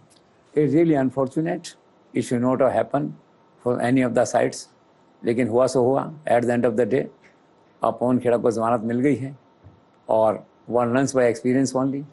अगली बार वो कुछ करेंगे तो और अच्छा होमवर्क कर लेंगे और अच्छी तैयारी कर लेंगे, दैट वे जो है। और पॉलिटिक्स में सब चलता है, कभी कभी आदमी क्या पॉलिटिक्स में जो चलता है उसको आउट ऑफ प्रोपोर्शनली सीरियसली ले लेता है। तो आसाम चीफ मिनिस्टर ने ये कहना चाहिए प्रोपोर्शन से ज़्यादा सीरियसली लेके ये सब इस तरह से FIR हुई और ये सब हुआ ये। बट उनका कहना अपनी जगह है कि फैमिली मेम्बर्स को नहीं घसीटना चाहिए, मेरी पत्नी को इसमें घसीटा गया। तो कौन सही है कौन गलत है इस बात को छोड़ के ये है कि vote ends well at the end of the day is good. अब शांति हो गई है, उनकी जमानत हो गई है, वो चुनाव जीत गए हैं, वो अपनी सरकार चलाएंगे, ये अपनी पार्टी चलाएंगे दिल्ली में बैठ के। This is all. सर आखिर कैसे हार गए कांग्रेस के यंग टैलेंटेड और मुख्यमंत्री पद के उम्मीदवार गौरव गोगोई अपना ही चुनाव? मैंने सुना 23,000 वोट से हार गए, छोटा मोटा नहीं, दैट वे जो है। एक कारण ये भी रहा हारने का कि तो भाई दिल्ली में रहते हैं, यहाँ तो रहते नहीं हैं, तो कैसे आएंगे कैसे जाएंगे। फिर लोगों को फील हो जाता है कि कांग्रेस हारने वाली है, कांग्रेस आने वाली नहीं है। और आप देखिए ना कांग्रेस 19 सीटों में से 18 तो मुस्लिम है। लोगों को एक असेस कर लेते हैं लोग पहले कि कल क्या होने वाला है। तो लोगों ने रीड कर लिया था कि ये बीजेपी रिपीट होने वाली है, तो किसी ने वोट ही नहीं दिया कांग्रेस को, दैट वे। तो इसी का शिकार हुए, हार गए। सबसे बड़ी बात है अपनी सीट हार गए, दैट्स रियल अनफॉर्चुनेट। जो चीफ मिनिस्टरशिप का दावेदार था कांग्रेस का जो है, but some time it happens, it is politics, everything is possible. Sir आपको लगता है जो असम चुनाव के दौरान एन वक्त पे 2 लोग, खासतौर पे भूपेन बोरा जो कि पूर्व प्रदेश अध्यक्ष थे और सांसद जो हैं प्रद्युत तोड़ी, वो जब छोड़ के गए कांग्रेस को और भाजपा में शामिल हुए, उसका इम्पैक्ट या उसका खामियाजा कांग्रेस को भुगतना पड़ा? देखो ऐसा इम्पैक्ट का तो थोड़ा बहुत ही होगा, क्यों कांग्रेस तो क्या 19 सीट पे खड़े हो आप, तो कोई ऐसा इम्पैक्ट नहीं आता। अगर आपकी 70-80 सीट आए थे तो आप कहते थोड़ा इम्पैक्ट आ गया है। लेकिन ये है कि they were lucky, they're wise, at the appropriate time they had taken a right decision to quit the party, क्योंकि कांग्रेस सिंकिंग पार्टी थी वहाँ पे। आप देख रहे हैं राहुल गांधी ने कुछ नहीं किया वहाँ पे जो है, तो वक्त पे उन्होंने जंप किया, दूसरी पार्टी में चले गए और चुनाव जीत गए वहाँ जाके। एक 50,000 जीत गया, 8,000 जीत गया। This is all part of the game. Sir Kerala में पिछले 10 सालों से मुख्यमंत्री की कुर्सी पर बैठे विजयन की हार को आप कैसे देखते हैं? विजयन की हार भी अनयूजुअल है एक तरह से, साफ सुथरा चेहरा था बाय एंड लार्ज। इन लोगों ने सोचा इज रिटायरिंग नाउ, जा रहे हैं जो है, तो वोट कम दिए। कोई बेटी का केस था, एक वो मंदिर का कोई कंट्रोवर्सी थोड़ी बहुत हो गई थी, लेकिन ये सारी बातें गौण हैं। असली कारण ये है कि वहाँ पे केरल में जो है Muslim and this Christian combine जो 45% है, ये एक साथ हो गए कांग्रेस के फेवर में, and vision loss the game. Actual तो ये है। बाकी हार के कारण गिनने लगो तो आप 1 से 10 तक कारण गिना सकते हो, दैट वे जो है।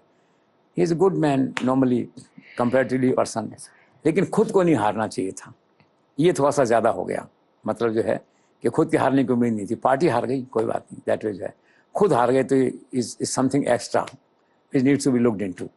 But at the end of the day जो मेन कारण था हार का और कांग्रेस की जीत का आप जो कहो, वो यही था, deadly combine of Muslims plus Christians equal to 45%। तो आखिर आप केरल में कांग्रेस की जीत का श्रेय किसको देंगे? श्रेय तो देखो ऐसा है कि मैंने कहा ना बेसिक कॉम्बिनेशन थी ये मुस्लिम और ये वाला। दूसरा एक खास बात ये थी यूनाइटेड लीडरशिप थी इस बार। राहुल गांधी को इसे क्रेडिट मिलनी चाहिए फॉर द फर्स्ट टाइम कि केरला में अच्छा काम हुआ उस तरह से, और पूरी टीम ने काम किया। और सचिन पायलट भी प्रभारी थे वहाँ के, credit goes to him also, और बाकी सारे सीनियर लीडर एक्टिव थे। सबसे बड़ी बात थी कि इन फाइटिंग नहीं थी वहाँ पे, चाहे वहाँ से KC वेणुगोपाल लड़ रहे थे, एक सतीशम लड़ रहे थे, चैलथिया लड़ रहे थे, तो उससे गुटबाजी कोई वो नहीं था। और राहुल केरल की लीडरशिप थी और प्रियंका गांधी वहाँ पे गई थी। तो टोटल इसका जो कारण है जीतने का, पहला कारण तो ये कि combine of Muslim plus Christian favour of Congress, और सेकंड था कि कलेक्टिव लीडरशिप थी कांग्रेस की वहाँ पे। थर्ड आप कह सकते हैं कि ग्रास रूट लेवल पे भी people like Sachin Pilot they also done good job there जो है। तो सर फिर कौन होगा केरलम का मुख्यमंत्री? अब ये तो देखो, इस बार ऐसा सुना है कि Sonia Gandhi, Rahul they are trying to be very democrat, और ये कह रहे हैं जो MLA चुनेंगे हम उसी को बनाएंगे। तो MLA के मापदंड पे अगर आप जाएंगे, राजस्थान फार्मूला, राजस्थान में हुआ था ट्रायल इस तरह का, तो अशोक गहलोत को हैंड्स डाउन मेजोरिटी मिली थी तो चीफ मिनिस्टर बने थे वहाँ पे उस समय जो है। तो अभी के हिसाब से ऐसा सुना मैंने कि एमएलए का सपोर्ट ज़्यादा जो है केसी वेणुगोपाल के पक्ष में जा रहा है, दैट वे जो है।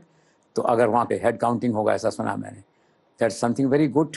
Peoples voice should be honoured, merit should be honoured जो है।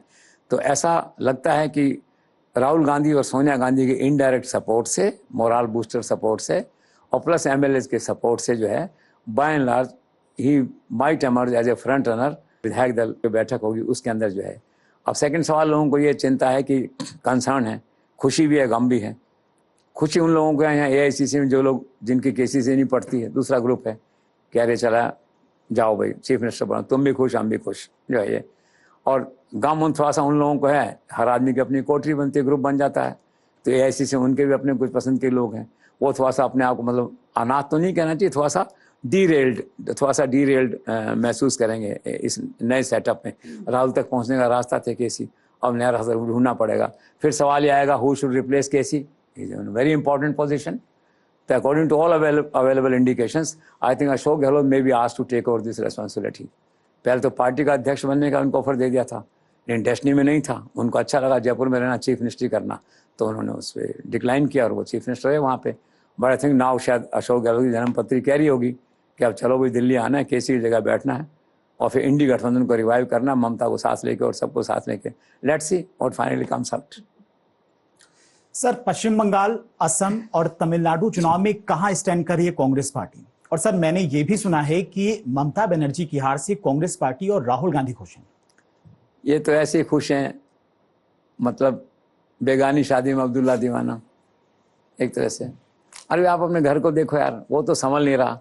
बंगाल में 2 सीट पे खड़े हो, ठीक है ना, और इधर उधर कोई इस तरह का महत्व बन नहीं रहा। 2 मेजर तो डिफॉल्ट यही हो गए ना आपके।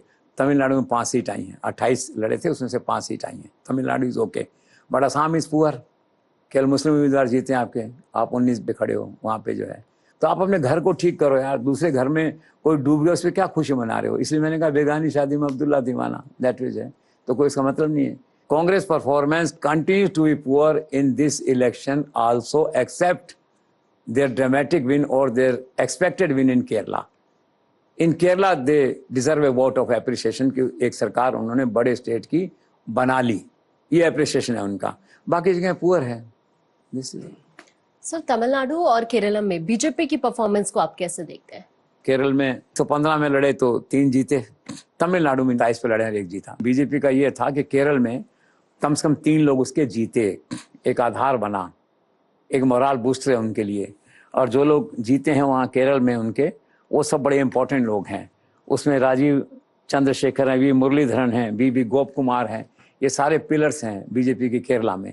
तो it is a booster for BJP के 3 एमएलए तो जिता के लाए इस बार वहाँ पे, दैट वे जो है। तमिलनाडु में नहीं कुछ कर पाए ज़्यादा, एक व्यक्ति को जिता पाए, दैट वे। लेकिन भाजपा के लिए आज देखने का वक्त नहीं है कि मैं केरल और तमिलनाडु में कितना जीते। भाजपा तो सेलिब्रेशन में है, बंगाल अकेला सबके बराबर है, 5 times more than any Kerala और एनी तमिलनाडु। आज कोई गम का माहौल ही नहीं है भाजपा के अंदर तमिलनाडु और केरल में अपना लिमिटेड विक्ट्री लाने का। आज तो they are over enjoying the Bengal victory. Sir, Paschim Bengal, Assam, Tamil Nadu, Kerala, तीनों में जो कांग्रेस ने टिकट वितरण किया और जो परिणाम आए, ये देखते हुए कुछ जो कांग्रेस के आलोचक हैं उनका ये मानना है कि कांग्रेस भारत की एक मुस्लिम लीग पार्टी की तरह बन गई है। तो ये आकलन क्यों है सर उनका? आप ऐसे कैसे देखते हैं इसको? भाई देखो, वैसे तो आइडियोलॉजिकली तो सही नहीं है, कांग्रेस की डिफरेंट आइडियोलॉजी, उनकी डिफरेंट आइडियोलॉजी, लेकिन it's a concept of circumstances कि फैक्ट्स यही बोल रहे हैं, इलेक्शन रिजल्ट से यही निष्कर्ष निकलता है। One can say this thing जो है। आप देखिए ना, आसाम के अंदर आप 19 सीटें अगर जीतते हैं, 18 से मुस्लिम हैं। एक दूसरी स्टेट में आप जीतते हैं, बंगाल में 2 सीट, तो दोनों मुस्लिम हैं। तो उससे आप इन्फ्लुएंस ड्रॉ कर सकते हैं। एक तरह से जो क्रिटिक्स हैं पार्टी की, कांग्रेस को, वो कह सकते हैं इस बात को इन तथ्यों के आधार पे कि ऐसा लगता है कि कांग्रेस अब मुस्लिम लीग पार्टी हो गई है। वो अपनी बात कह सकते हैं क्योंकि फैक्ट्स इस तरह के हैं, लेकिन आइडियोलॉजिकली ऐसा नहीं है। Congress is big institution, A nationalist institution, उसकी तुलना मुस्लिम लीग से नहीं कर सकते। लेकिन जो आज ग्राउंड रिजल्ट्स हैं, वो रिजल्ट्स उसी को इशारा कर रहे हैं जो आलोचक कह रहे हैं। सर, पश्चिम बंगाल और तमिलनाडु में जो रिकॉर्ड वोटिंग हुई, पश्चिम बंगाल में 92.7 और तमिलनाडु में 85.17। इस वोटिंग परसेंटेज को आप कैसे देखते हैं? It's a voting revolution, it's a democratic revolution, और इसका बहुत बड़ा क्रेडिट जो एक्सरसाइज शुरू की है इलेक्शन कमीशन ने उसको जाता है, SIR को जाता है। SIR से जो भय क्रिएट हो गया था, वोट नहीं देंगे तुम्हारा राशन कार्ड रद्द हो जाएगा, हमारा आधार कार्ड रद्द हो जाएगा, लिस्ट से नाम कट जाएगा, हमको बांग्लादेश भेज दिया जाएगा। तो इलेक्शन कमीशन का जो मोमेंटम था ये मिलाकर के सारा हुआ। और फिर एक बात और थी इसमें एक बहुत बड़ा क्रेडिट जो है वो होम मिनिस्टर को जाता है, क्योंकि इलेक्शन कमीशन एडमिनिस्ट्रेटिवली वहाँ रिपोर्ट करता है। इलेक्शन कमीशन बिल्कुल फेयर इंडिपेंडेंट है, इन प्रशासनिक प्रबंधों में ओवरऑल संविधान के तहत उनका डीलिंग मिनिस्ट्री है, दैट इज है। तो वहाँ से जो फर्म डायरेक्शन था, एक तरह से जो लीडरशिप थी, जो डिसाइसिव सपोर्ट था चीफ इलेक्शन कमिश्नर को, चाहे वो सुप्रीम कोर्ट में सपोर्ट दिया सरकार ने, चाहे ग्राउंड पे सपोर्ट दिया, चाहे लॉ एंड ऑर्डर में सपोर्ट दिया, सेंट्रल फोर्सेस का सपोर्ट दिया, वो अद्भुत था। तो ये जो अद्भुत परसेंटेज हुआ है, जो रिकॉर्ड वोटिंग हुआ है इन 2 स्टेट्स के अंदर, उसका सारा श्रेय, कलेक्टिव श्रेय जो है वो central leadership plus election commission plus forces and all that, ये पूरा पैकेज जो है इसको जाता है। And it's a good sign. आप वोट चाहे मुझे दें, इसको दें, बट यू मस्ट वोट। और सबसे पहली बात ये हुई है, कानून बनने की बात चल रही थी कि सरकार कानून लाएगी कंपल्सरी वोटिंग का, कोई आवश्यकता नहीं है। आवश्यकता आविष्कार की जननी है, हालात ने कर दिया। अब ये परमानेंट हो गया है, हर चुनाव में वोटिंग आपको 80% ज़्यादा दिखाई देगा। So this Bengal has shown a road for this thing. So everybody deserves a vote of appreciation, a vote of reward. बिल्कुल, और इसीलिए बंगाल की चर्चा हर जगह है और शायद इसी को लोकतंत्र की खूबसूरती भी कहा जाता है। लेकिन वो कहते हैं ना कि हालात बदल गए, जज्बात बदल गए। बंगाल का ये जनादेश सिर्फ एक राज्य की जीत नहीं है, बल्कि पूर्वी भारत में बीजेपी की जीत का एक राजनीतिक मानचित्र है। अंग बंग कलिंग, यानी कि बिहार, बंगाल और ओडिशा, तीनों दिशाओं में बीजेपी अब सिर्फ मौजूद नहीं है, बल्कि निर्णायक शक्ति बन चुकी है।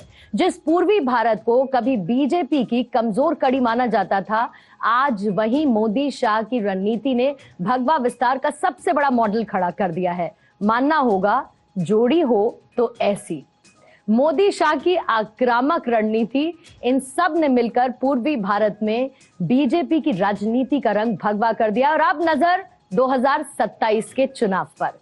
2027 के चुनाव में क्या बीजेपी इसी मॉडल के सहारे देश की राजनीति का एक नया अध्याय लिखेगी, ये देखना होगा। लेकिन आज इस पूरे विश्लेषण के लिए, बंगाल चुनाव और बाकी राज्यों के चुनावी नतीजों पर आपके इस एनालिसिस के लिए सर आपका बहुत बहुत धन्यवाद। और जेसी शो में तमाम दर्शकों का भी हमारे साथ जुड़ने के लिए बहुत बहुत शुक्रिया। वक्त एक छोटे से ब्रेक का है, आप बने रहिए भारत 24 के साथ।